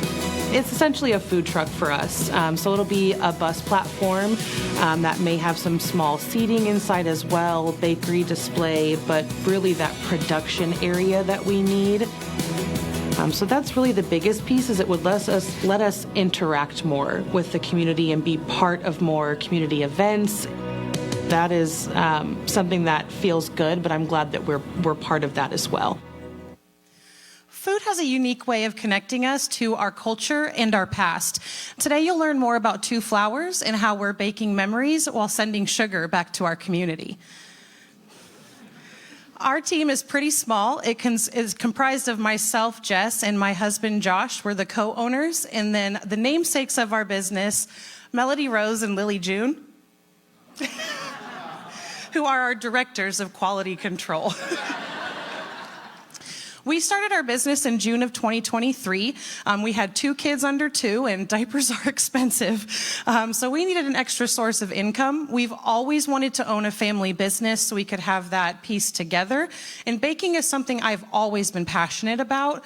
I made a Facebook post, and it just kind of exploded. And here we are today. We stand out a little bit differently than some people in the areas that we've baked our community from scratch. My husband and I moved here to Anderson, and we don't have family or friends in the area. So when we started our business, we knew no one. We didn't have anyone to help us kind of get it off the ground. So our customers that stuck around really helped build us. So that's something we're really proud of. We do our products different revenue streams, and we definitely focus on the nostalgia piece. We're that classic mom and pop business, just making things that evoke those memories. We have a local customer base. We have over 2,500 followers on Facebook, and a lot of them are right here in Madison County. And that's where we'd like to grow and impact the most. We do direct sales with personal orders, corporate orders, and events, but our biggest is our mobile bakery pop-up. And that's what we'd like to expand on more so we can get out more into the community and go to people that can't come to us. And by doing that, with the bakery brunch bus, we can have that growth and expand and do so. Our need is production space. We are a home-based business, a cottage bakery. I have 16 inches of interior oven space, so about 12 cookies at a time. So you can imagine those large orders or how many I made tonight takes a lot of time. So we would like to have a customized commercial production space and also meet the demand of some of the food items that we're not able to sell right now that are testing really well, like a regular food menu. But of course, that mobility, because we don't only want our customers to come to us, we want to go to them in different areas of the county. We definitely evaluated cost of business growth for this. And we've decided instead of putting money into renting a storefront or renting commercial kitchen space, that owning a bakery brunch bus outright would help us have at least impact on our profit margin, but also still help with that family piece, because time is money to our family as well. Our solution to this that we've come up with is, like I've said, the bakery brunch bus, which is a food truck platform. This would have us give us the opportunity to completely customize things, have only the equipment that we need to be successful, but also have a customer seating area so we can continue that community immersion piece and basically have a little bakery, but just on a bus. This is the ask and use of funds for us. Without an injection of capital from an outside source, we can't really get this off the ground in a way that really maximizes business growth for us. And we definitely know that it's not just expansion for us, it's finally having the capital to meet our potential and get this off the ground. So this is how we would do a breakdown of that and the things that we would allocate it to mostly. This is a timeline of what we would like to see more long-term down the year. Of course, the first half of the year is going to spend a lot of time on renovating that bus, getting the equipment that we need, developing those menus, and of course, launching. But long-term, we would really like to continue our business collaborations that we have so we can have a more regimented schedule for people instead of just popping up randomly at places. This is our pride and joy besides starting the business itself. Like I said, we knew no one, so we've developed collaboration and just relationships with people in the community. We just kind of went into these businesses and got introduced to people, and it just happened by chance. Our biggest thing is community and collaboration over competition. These are some of the businesses that we work directly, but the majority of them are organizations for at-risk populations that we give back to, whether doing donations or profit sharing. So this is what we would like to grow the most. And someone recently called us the Give Back Bakery. So that's something that just meant a lot to me and something we'd like to work with and continue as well. But overall, we're so thankful for the growth that we've had in Madison County, specifically Anderson so far. We're looking forward to expanding that and, of course, continuing to send sugar to our community. Thank you.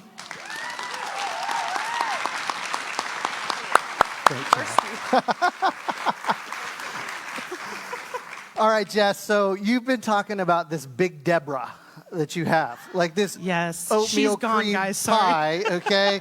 I just need to ask, because I love oatmeal cream pies, am I going to have a sugar coma if I eat one? We always suggest moderation, so maybe drink some water, take a walk, but she's a sweet lady.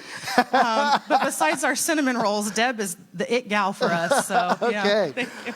All right, so the judges, I think, might turn up the heat in the kitchen a little bit here on you. Yes. Yeah, all right, so what do we have for them? If you can raise your hand, we'll call it. Congratulations on your business and on having beautiful children. And I've loved how all of our folks have included their children in their pitches. Love that. Congratulations.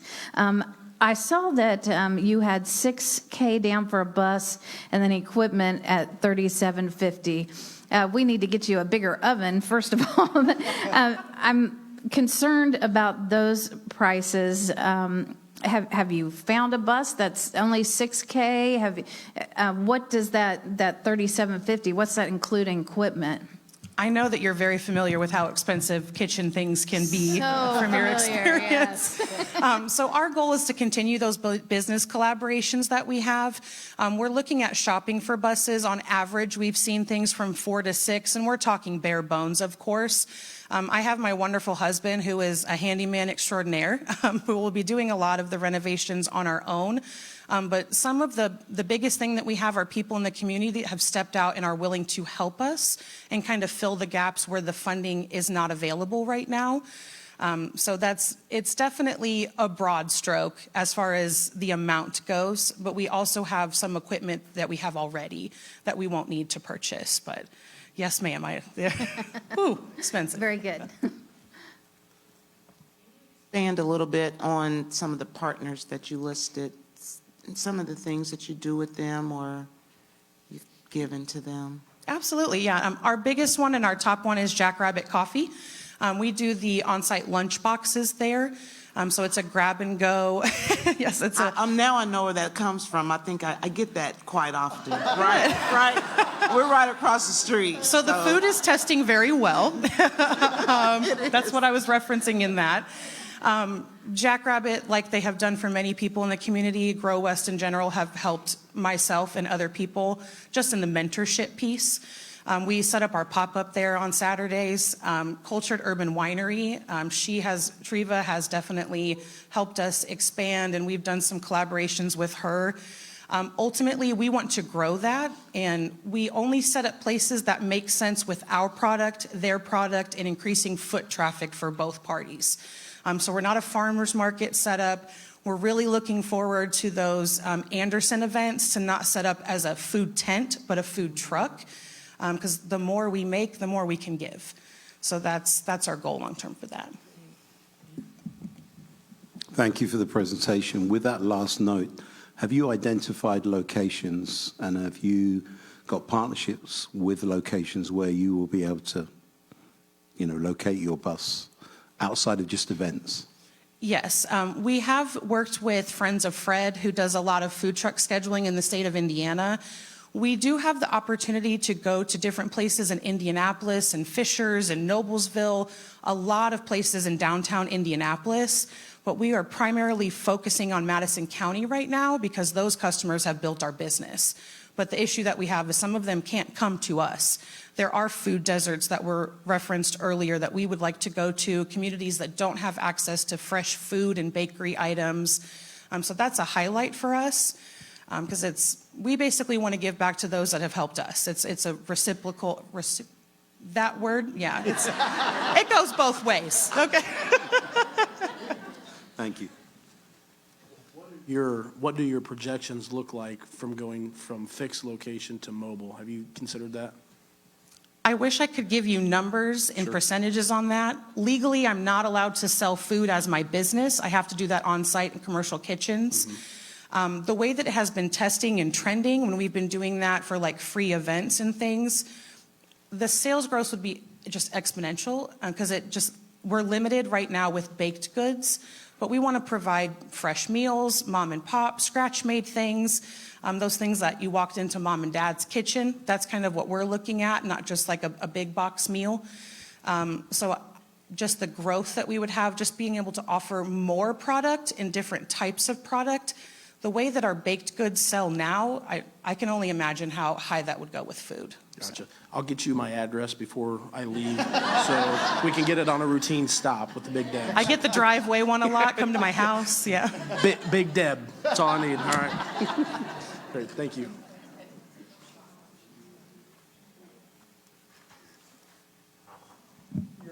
Your written biography mentions the possibility of a storefront. How much growth do you need for you to move from a mobile unit to a storefront? To be transparent with you, the way that the bakery and food and beverage industry is right now, a storefront would be an extremely volatile decision. There are some huge names in Indianapolis that are shuttering their doors, and a lot of that is due to overhead and the economy, and we can get into that. But For us right now, our goal is to move. We want to go to the people, not just have people come to us. I would love to one day have a storefront when the market is a little bit more friendly for bakeries. Madison County, Anderson specifically, bakery brick and mortars besides Ruby's it's not done well. So we're still trying to do the research and find the missing piece about what it is that, is keeping that from being long-term. We would love to be that household name that's local, but a storefront would be our extreme long-term goal, unless I win the lottery. But no, but I would love to have that place, that community space that people come to, or the third space, I think is the trend name now. But right now our focus is just meeting that potential that I know is there. And we just think this is the best way from a profit perspective and a cost perspective that works for our specific model. Okay, we have time for one more question. Can you share with us if you have any special dietary type of products on your shelves, like gluten-free, sugar-free? I know that you want to spread sugar all over the county. But what I find is that there are family members and community members, friends, who are adjusting their diets, and they're looking for alternatives. They still want the sweets. They still want the satisfaction, but they're going more health conscious. Can you tell us if you have any of those products on the shelves currently, how are they performing in the market, and if you plan to expand upon them? So currently we do not have products that meet dietary needs. As far as gluten goes, because that's the biggest thing, we do no-bake cookies because they are gluten-free. The issue is with cross-contamination. To be a certified gluten-free or allergy-friendly bakery, you cannot make those things that are akin with those allergies. So part of the thing with us is collaboration instead of competing. We do have referral bakeries like Reynolds Roost Bakery that just relocated here to Anderson that we refer customers to.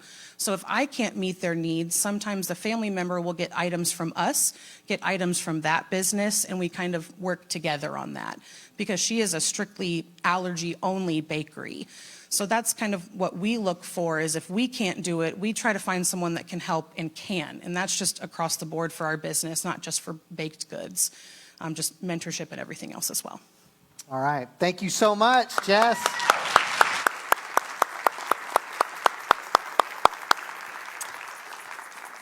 All right, let's get your phones out. It is time to vote for 2 flowers. 1 minute.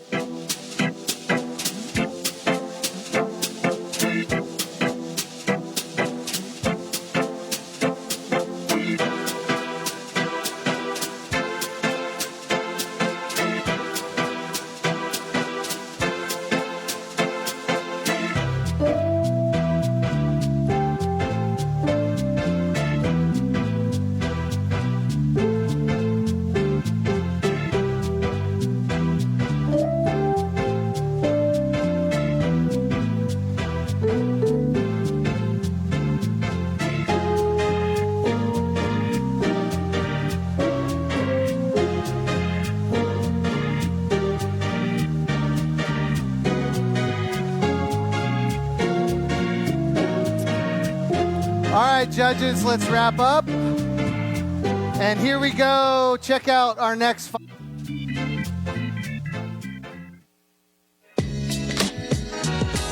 My name is Joseph May. I am the operational manager at LC May Funeral Services. We are a second-generation funeral home that's been in operations for over 65 years. When we get someone, a loved one in our care, we get very serious. I tell my family members, it doesn't matter what time you have a question. It can be in the middle of the night. You can give me a call.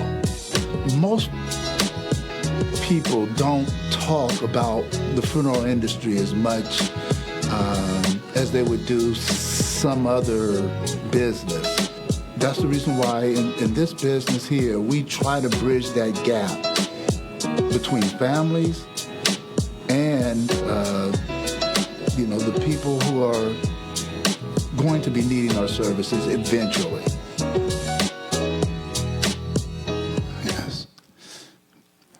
exceeding your expectations. It's our promise.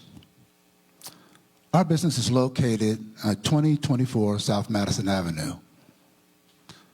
We've been there for over 60 years. We're a full-service funeral home. We specialize in pre-arrangements and at-need services. Now, before anyone starts rushing for the doors, tonight, I'm not here to sell you a funeral. I'm here tonight to share with you a bit of our history and the future of our funeral home. My parents, Elsie and Catherine May, started the business back in 1960. With that, they hoped to have a generation to come behind in order to share in the business, which my brother Stan moved back to Anderson, of all places, moved back to Anderson as a second-generation licensed funeral director, and we were happy. Now, unfortunately, just like the families we serve, we also share a loss. My brother passed in 2021. What we lost,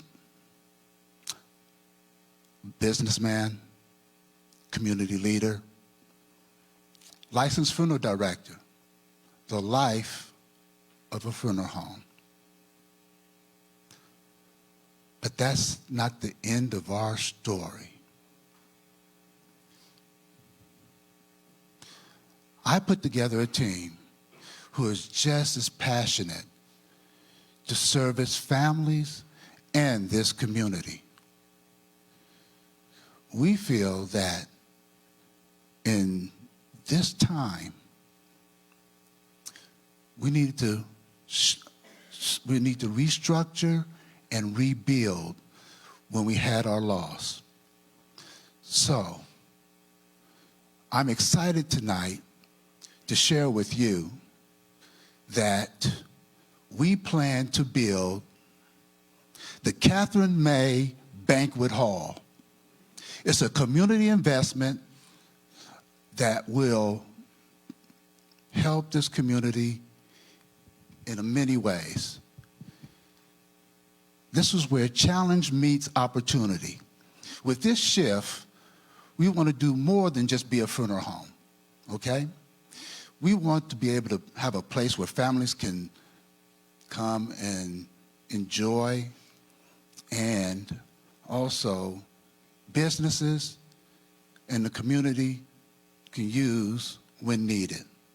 Facility use, we want to use it for business meetings, birthday celebrations, organization events, family celebrations, and of course, seminars. And believe me, it's a place that is nice and you don't have to die in order to use it.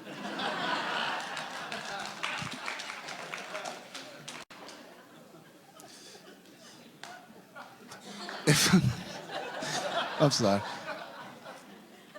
If I'm fortunate to win this pitch tonight, we plan to use the funds in order to complete phase one, and that's expand and combine property lines in the phase one of the picture, of the aerial view of Madison Avenue.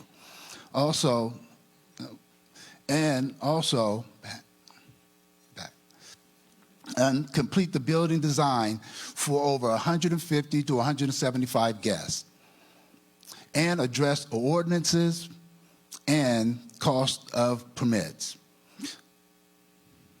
Yes.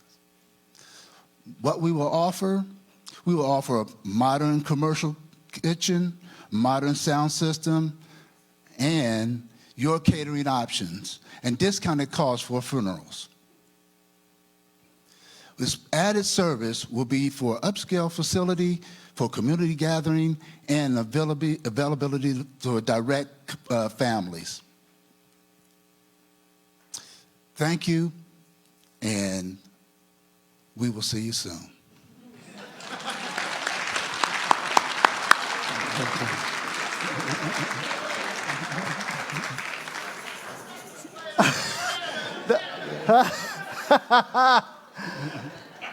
The best way to deal with subjects nobody wants to talk about it is make people laugh, right?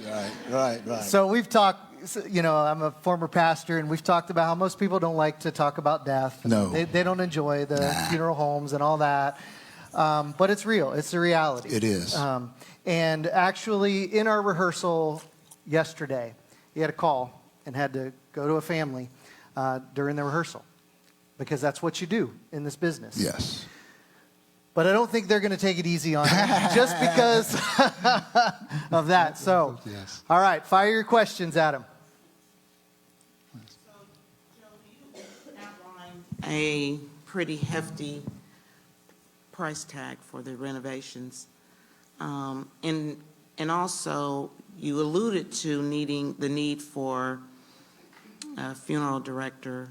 I think I may have seen that in the,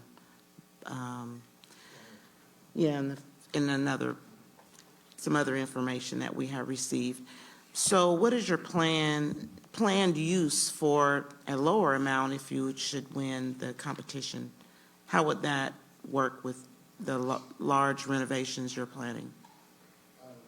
Excuse me, when you say lower amount, what do you mean exactly? I'm sorry. So your renovation plan looks like it was upwards of... Oh, 300, yes. Yes. What is your plan for use for the funds for the pitch? Oh, for the pitch? Oh, basically is to combine, first of all, in the phase one of the plan, we plan to combine the land properties that you saw in phase one, which is a property and part of a parking lot. Over the years, we were able to acquire several properties around our facility. Right now, we own a block and a half. So on that scale, basically, what we will do, we will take part of the parking lot and part of the house and renovate that, change the size of the property and everything in order to meet the needs of the facility. Okay, so phase one looks like combining the plots, working on ordinances and permits. So where are you hoping to get the other funds to get you up to that $250,000 or $350,000? Well, I'm glad you asked. Well, the best thing about our business and everything like that is that right now we don't have a mortgage. Okay. We own everything right now. The properties that we have, also no vehicle cost. You know, we own our own hearse and everything, and we also it's venturing into other markets as well. Joseph, do you have drawings and plans of the building that you vision, or is it still in the visionary stage? It's still in the visionary stage. When I say visionary, we have someone, a company that's working on those plans. And as you know, to draw up plans, it costs in order for the producer. So I could not get them before this pitch. I'm sorry. Okay, thank you. One last question. So, because I'm trying to see what the use of the pitch funds, would that be to start the process, like for your permitting and for the plans and all the work that you're trying to do, like the pre-development costs? Is that what that would be for? Okay. Correct. It would be for, like, right now, it's in the development stage. I'm talking about the plans are being drawn up now. Mm-hmm. And going downtown, getting the permits and things of that nature, which I have not even done yet. So until we get everything else and see what the scale is and what we would need to do, we will use those funds when that time comes. Thank you. No death jokes? No? No death jokes, no. But I really like the concept of, it's something that I have not heard a funeral home doing, combining an opportunity for space to live and be and enjoy life. Correct. With the services of end-of-life services and education and that type of thing, and a place for the faith environment is changing so much. There are many people who are not going to church. So when their family members pass, then they need a place to gather. So to be able to have that place as well, I really appreciate that concept, and I think it's a great vision to have for our community. My question is much on the same lines as what we've heard before. What development have you done to assess how you will obtain the remainder of the funds needed to bring this project to fruition? So basically, hopefully we'll partner with Bankable in order to try to get those other funds in order to start the project. But like I said before, and hopefully I answered the question before, and that is, right now, we have no debt. So, and as we enter into other markets and things of that nature, we are creating other business as you know, in order to be able to build the dream. Okay, we have time for one more question. We're in the last minute. In the pictures, it appeared there was an existing structure on the property. Is that correct? That is correct. And is your vision to renovate that or tear down and build new? Right now, we're planning on renovating that because the structure is fine. We're just going to expand that property and combine it. Okay. Because it already has its own structure in terms of plumbing, things of that nature, sure. And we want to be able to use all of those features in order to combine it with the structure that we're planning on building. Is it a residential structure? It is a residential structure. Okay. All right. And we own it outright. Okay. Thanks. Okay. Thank you very much, Joseph. Let's give him a hand. Good job.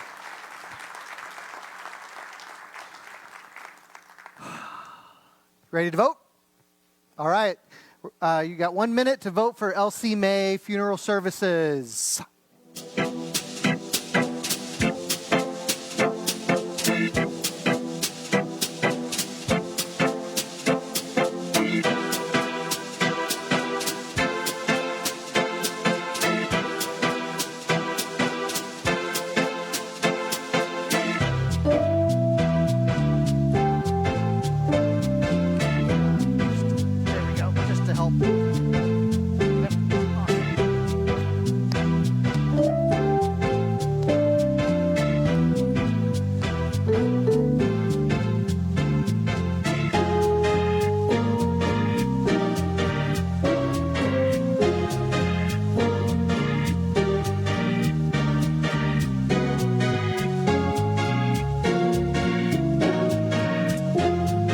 All right, judges, finish up.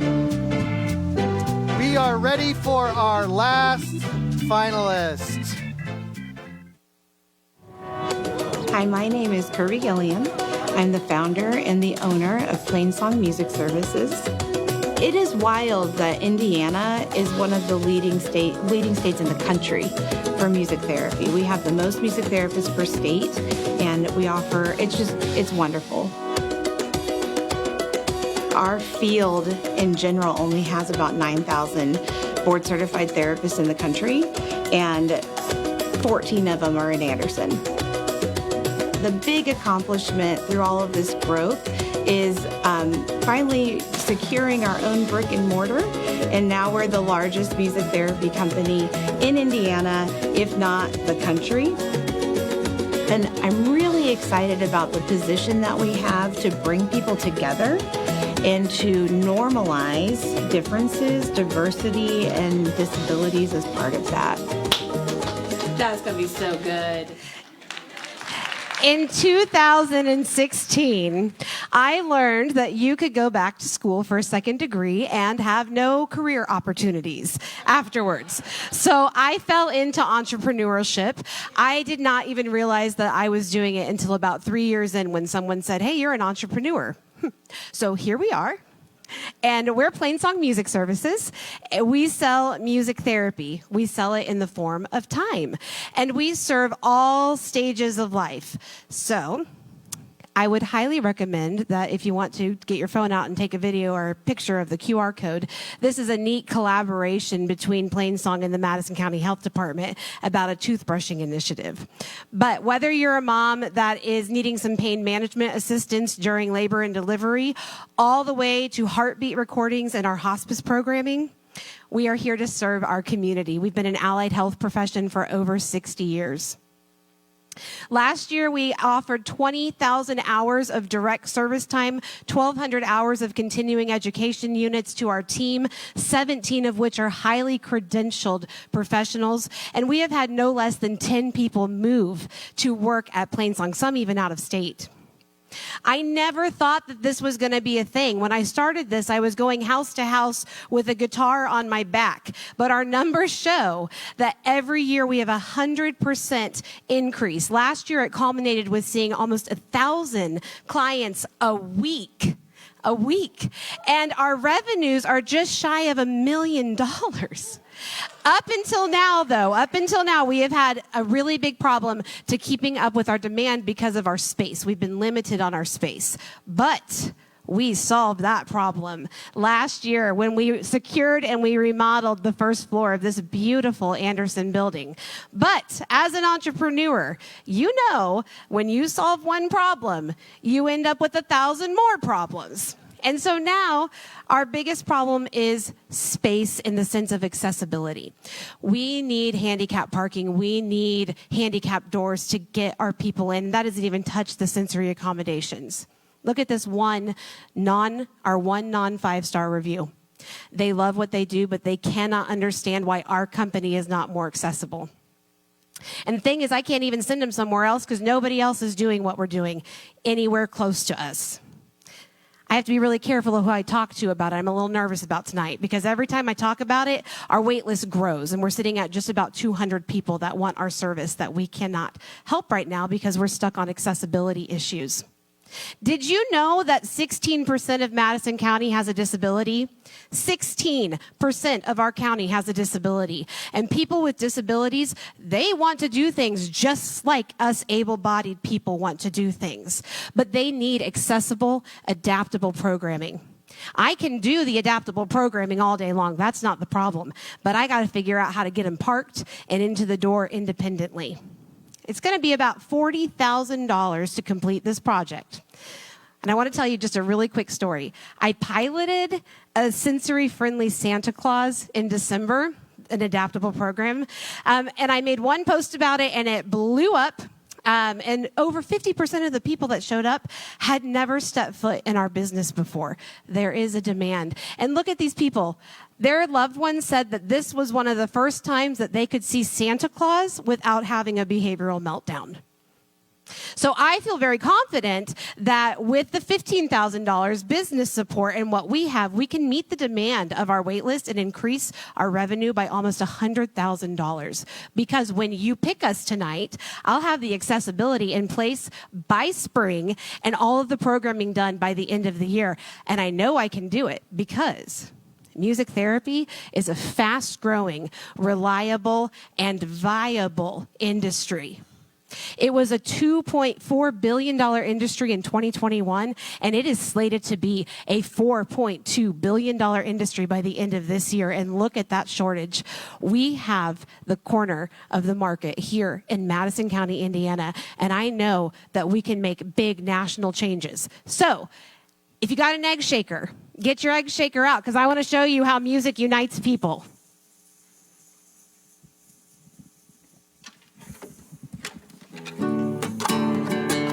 All right, judges, this is your opportunity. Shake with me to help your community, to make accessible our new facility.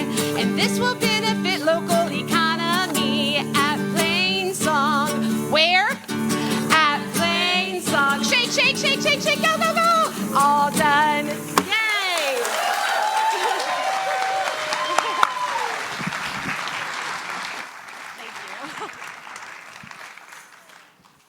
Oh, that was awesome. I'm excited. Awesome. Yes! You channeled it. Rue, yes.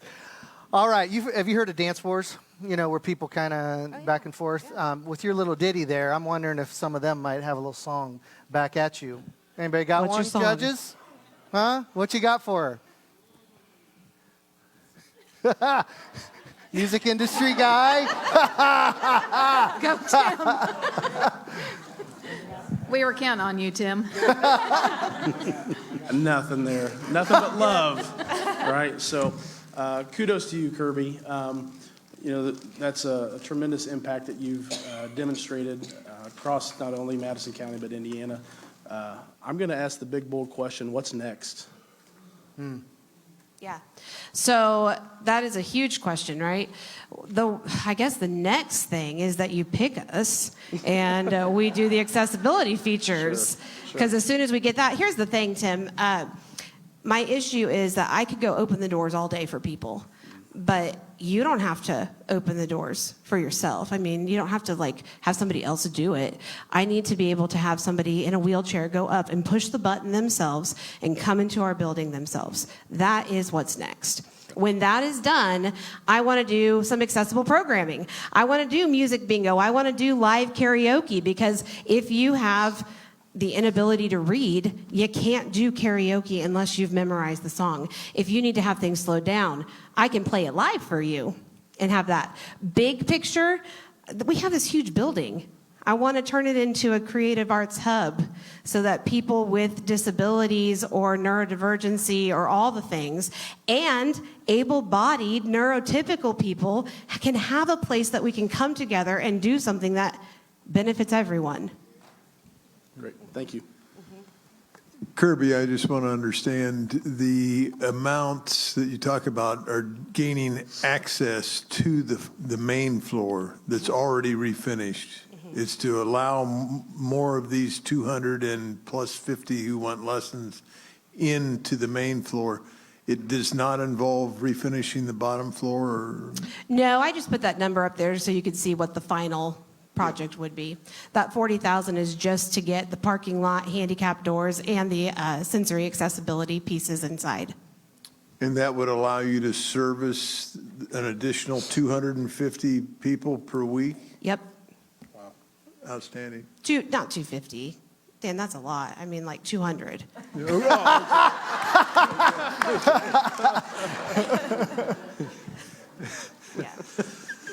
Kirby, thank you. Thank you for your energy. Thank you for the song.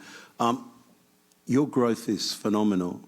How far is the reach? Does it go? Is it just in Indiana? Is it just locally? Or are you delivering music therapy online? How does it work? What's the model look like? So for Plainsong, we are in Madison County and the surrounding counties. We can, if I had the staff for it, we could offer anywhere in Indiana physically because of the reimbursement sources that we have. However, we would like to keep it local because the need, 16%. We're barely touching that, right? So I'd like to keep it local. Now, our certifications allow us to offer online music therapy and online coaching outside of therapy. So if we wanted to go that route, we could do national virtual music therapy. And one other question. There's a university not too far that I used to work at. Do you have any partnerships with Anderson University? Because I think the growth you've got here and your innovation seems like it's just massive potential. Yeah, so we actually had a meeting, 2 weeks ago, and we sat down to see how we could collaborate together. And I said, you need a music therapy program. Yep, They absolutely. need a music therapy. I don't have time. 3 minutes. We'll save that. But yes, the answer is yes. Thank you.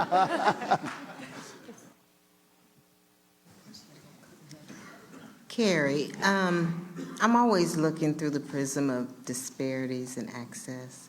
Can you tell me about any access disparities that you find that some potential clients may have as it relates to, you talked about reimbursement structures, and so as it relates to insurance, private pay, public pay, which potential clients are having the most challenges accessing your services?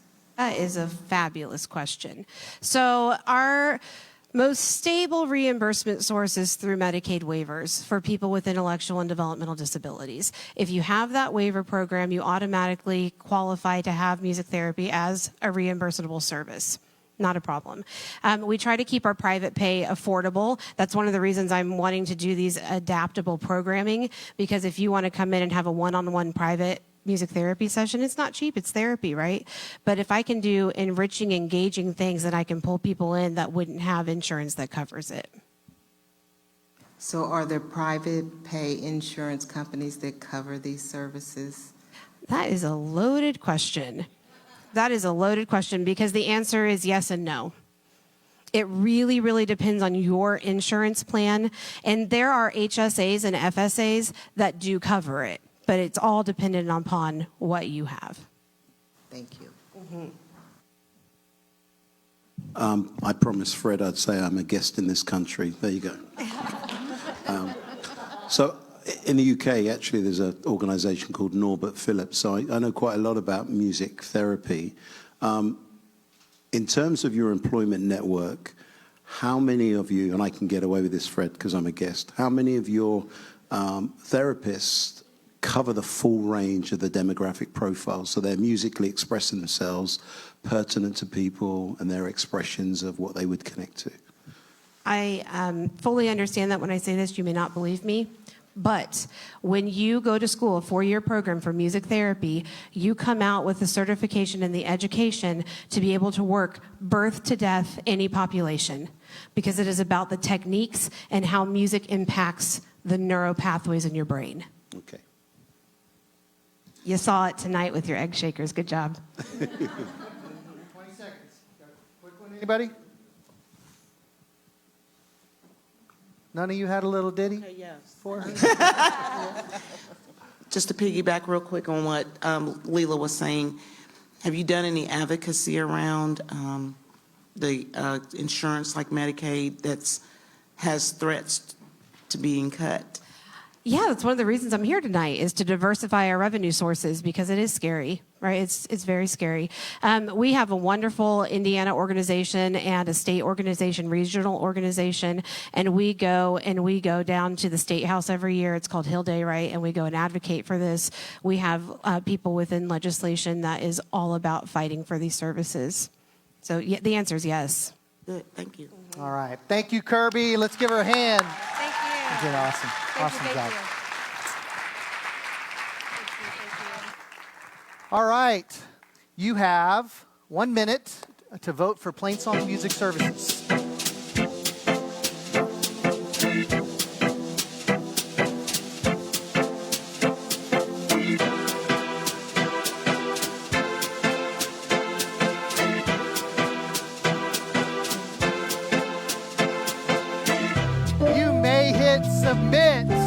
are done. You may hit submit. I need you to hit submit. Okay? And then you can sway with me if you want to. Have a little fun.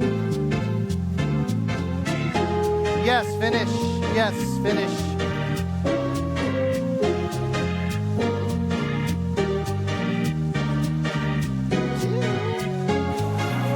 Seven for seven. And I'll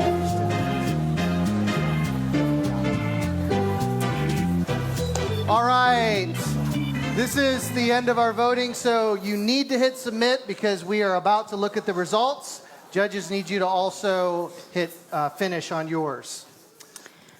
I cannot believe the quality of the finalists tonight. Can we have one more round of applause for everybody? So good. 7 for 7. So good. Yeah. So good.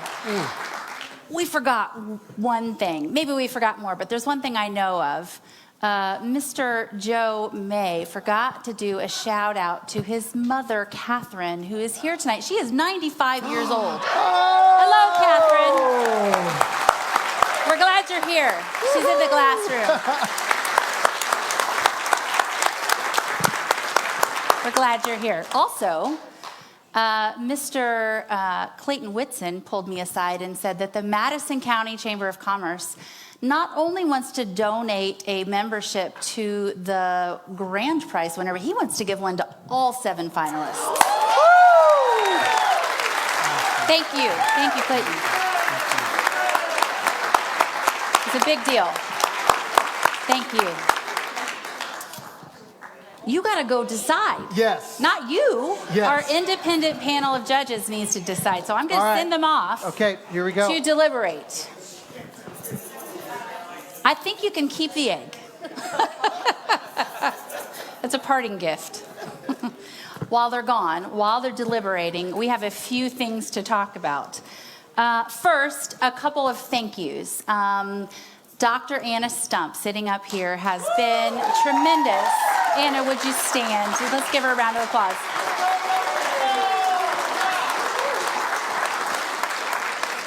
She's a leadership coach with her company, Collective Energy Coaching, that I found out tonight started 1 year ago on Valentine's Day. Congratulations. Congratulations.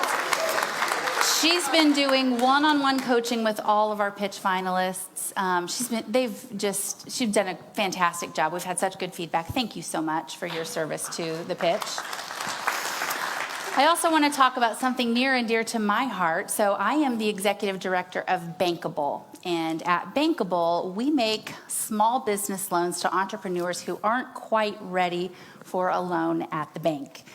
And when the time comes when entrepreneurs are ready to grow and scale their business, then they might go to the bank, and the bank might say no because they are a startup, or maybe they have some challenges in their credit history, or maybe their financials just need a little tune-up.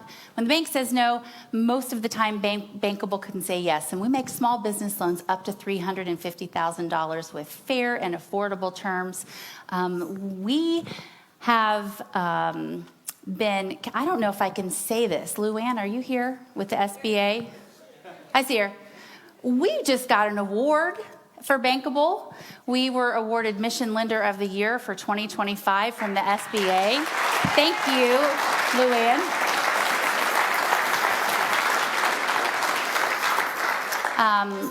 It is our...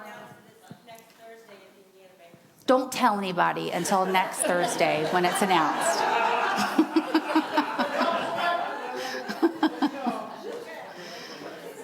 It is our pleasure to serve Anderson small business owners, Madison County, and all 92 counties in Indiana. We are the 3rd largest SBA microlender in the whole country, right here in Anderson, Indiana. And so we're really proud of that. Now, I would like to acknowledge the staff of Flagship and Bankable. They have been tremendous in helping us pull this together, from sweeping floors and moving furniture to marketing materials, taking out trash, to these beautiful videos that you've been seeing. If you're a member of the Flagship or Bankable staff, you've got your t-shirt on tonight, will you stand and wave your hand? And audience, will you thank them for the work that they've done?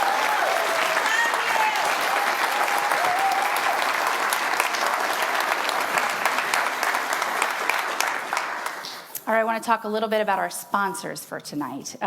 We have been sponsored tonight by Frederick's Contractors.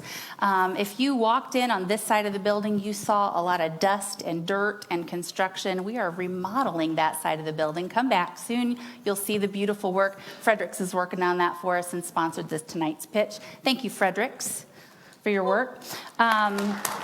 Please applaud. Thank you. The Anderson-Madison County Visitors Bureau, also a sponsor of tonight's pitch. Thank you, thank you, thank you. Wolfpack Restaurant Group. This includes the Italian House, the Broken Barrel, Nyla's, Boomerangs, and our local favorite, Wolfies. They provided all those delicious appetizers this evening. Can we have a round of applause for the Wolfpack? It was so good, so good. And our title sponsor is Community Hospital of Anderson. Thank you, Community Hospital of Anderson, for sponsoring tonight. That's wonderful. And I'd like to introduce Tom Bannon and bring him to the stage, the VP of Community Engagement and the Chief Foundation Officer. Tom, welcome this evening. We've got a mic for you right there, if you grab that. We get to do a couple of fun things together. You told me when I asked you about coming tonight that this is one of your favorite events. Can you tell us why? It is. And I was here last year, too, and I just want to point out, so as the video was being shown from last year, and I was up here, my wife Jessica said, "Are you wearing the same thing you wore last year?" I'm not. Last year I was in a black cardigan. This year I'm in a navy blue cardigan. Next year I'm going to go wild and wear a dark gray cardigan, I think. And I also want to mention that I thought, Josh and Sharon, you guys did a great job of acting like you were interested in walking around downtown Anderson on a 5-degree snowy day. You did a great job. Although Sharon looked more like you were acting better, because Josh was standing there like, "Okay, do you have your shot yet? We want to get inside." So, but this is really one of my favorite events every year. This is just so fun and knocked it out of the park, all 7 of you. And I know that's nerve-wracking to get up here and do that.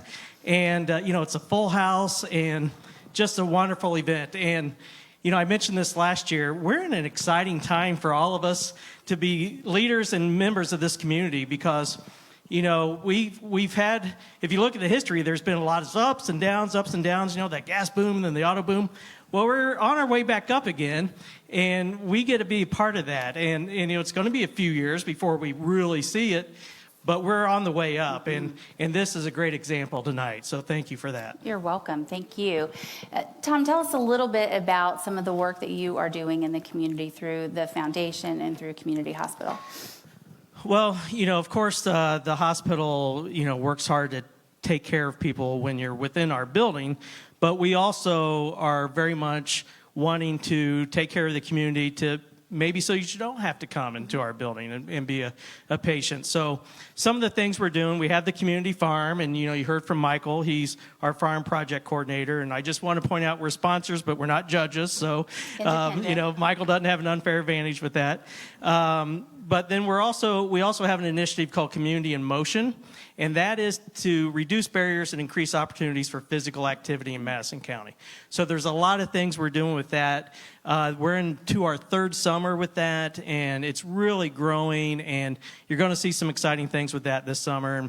And we do our coats giveaway every fall. We give away 1,000 coats, and there's just a lot that we're doing out in the community before you have to actually come into our hospital. Well, Tom, we appreciate you, and we appreciate Thank you. Community Hospital. Let's Thank give you. Community Hospital and Tom a hand. Thank you. Stay with me. Yeah. Stay with you. I've got some work for you to Okay, do. very good. All right, so we're going to give away some door prizes. When you got here, you got a ticket and I want you to pull that ticket out of your pocket because we're going to draw.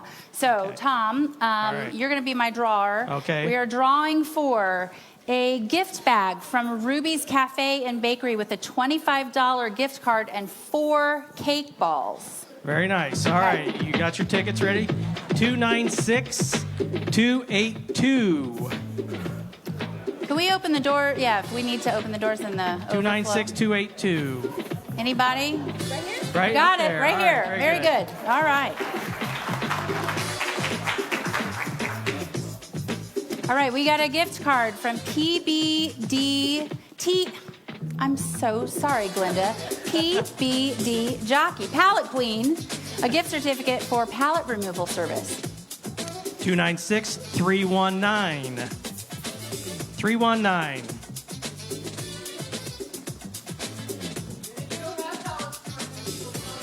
There you go. There you go. Do we have a... Ooh, I'll take that. I'll So take 319. Did we do another draw? That. All right, let's do another. All right. 319 is probably in my pocket. 296-277.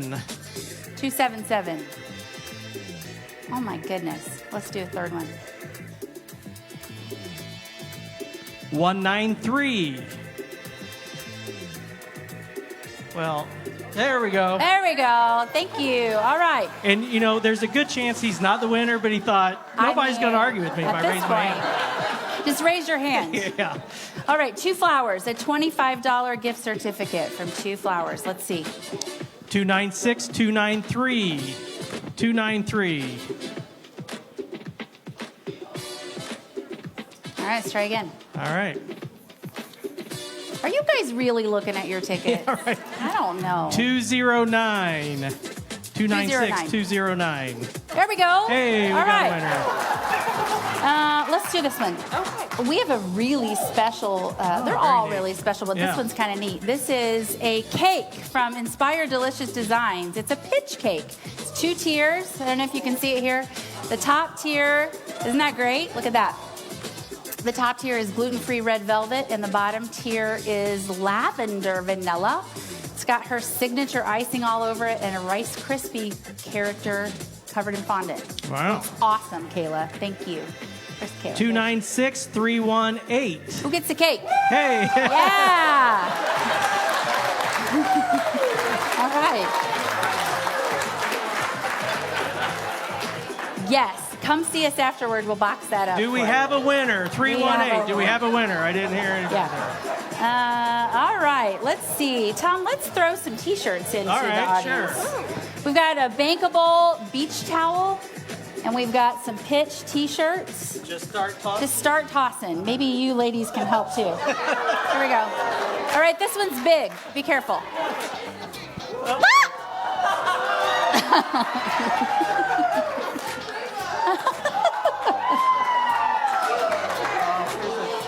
All right, what do we have next? Oh, there we go. There we go. All right, this is really, really, really, really touching, you guys. This is a gift certificate for a custom complimentary memorial blanket. I don't know if you've seen one of those. They're the really great very tribute cool. to a loved one. This is from LC May Funeral. 296-294. Hey, right up there. Hey. Oh, look at this. This is from Railroad Escapes, a gift basket for a $200 value with 4 free admissions, 4 free T-shirts, and 4 key souvenirs. Wow, cool. How about that? Okay, congratulations. All right, on to the next one. 296-278. Hey, right There it up is, there. right in the middle. Awesome. All right. Plain Song Music Services has provided a gift certificate valid for music classes or 2 private music lessons. Nice. 296-208. 208. 208. Going once. Oh. Oh. Oh, okay, yeah. You can't win a door prize. 296-320. There it is, Right there. Alex. All right. Okay, this is from Hodge Family Farms. This is a bag of apples, and it's been confirmed it's 5 pounds of apples. And inside of it is also a very cute crocheted strawberry made by Jennifer Hodge. Yeah. Super cute. All right. 296213. Oh, right over here.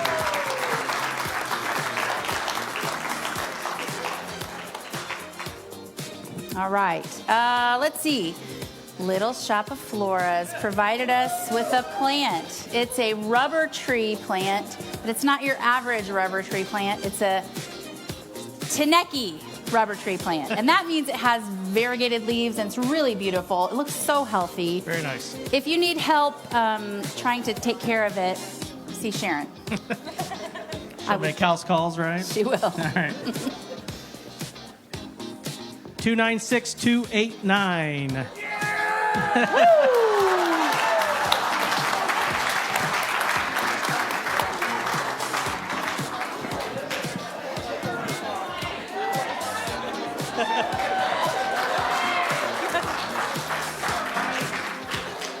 All right, I have got a Flagship Blue Stanley tumbler, and it's full of candy. Are we going to throw those in the audience? Yes. too? No. 296323. Right up there. Very good. All right. We got one more tumbler. It's a Stanley. 296283. Right there. There we go. Very good. All right, I got 3 more T-shirts and a beach towel. Who wants to be? Here we go. Oh, that was a bad throw. Oh. Nice. All right. All right, you guys. Thank you, Tom. Thank I you. appreciate it. Let's Appreciate give Tom it. a Thank you. hand. Nice job, Tom.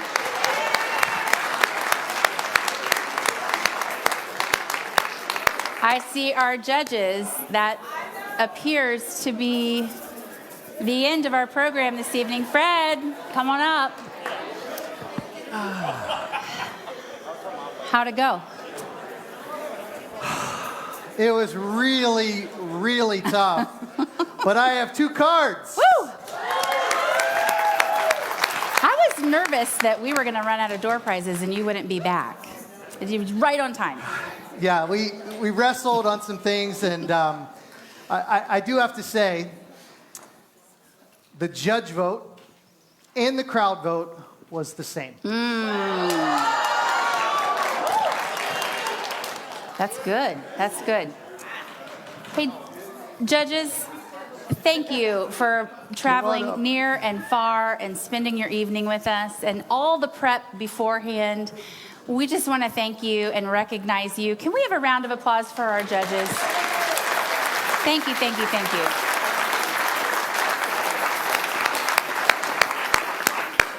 I also want to thank Fred. Fred, you did a great job. Thank you so much. We're so lucky. We're so lucky to have Fred. Thank you, Fred. Are you ready to hear the winners? Okay, for first runner-up, a $10,000 total prize, $7,000 of cash. The first runner-up is PDB Jockey.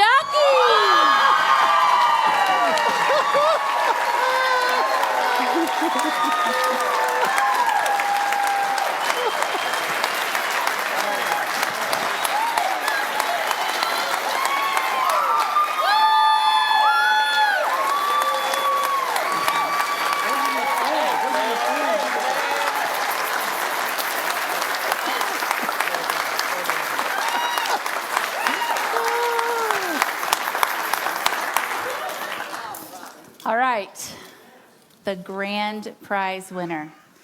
$25,000 grand prize, $15,000 cash. I'm going to need a drum roll from the audience. And the winner of the Flagship Pitch 2025 is Plainsong Music Services.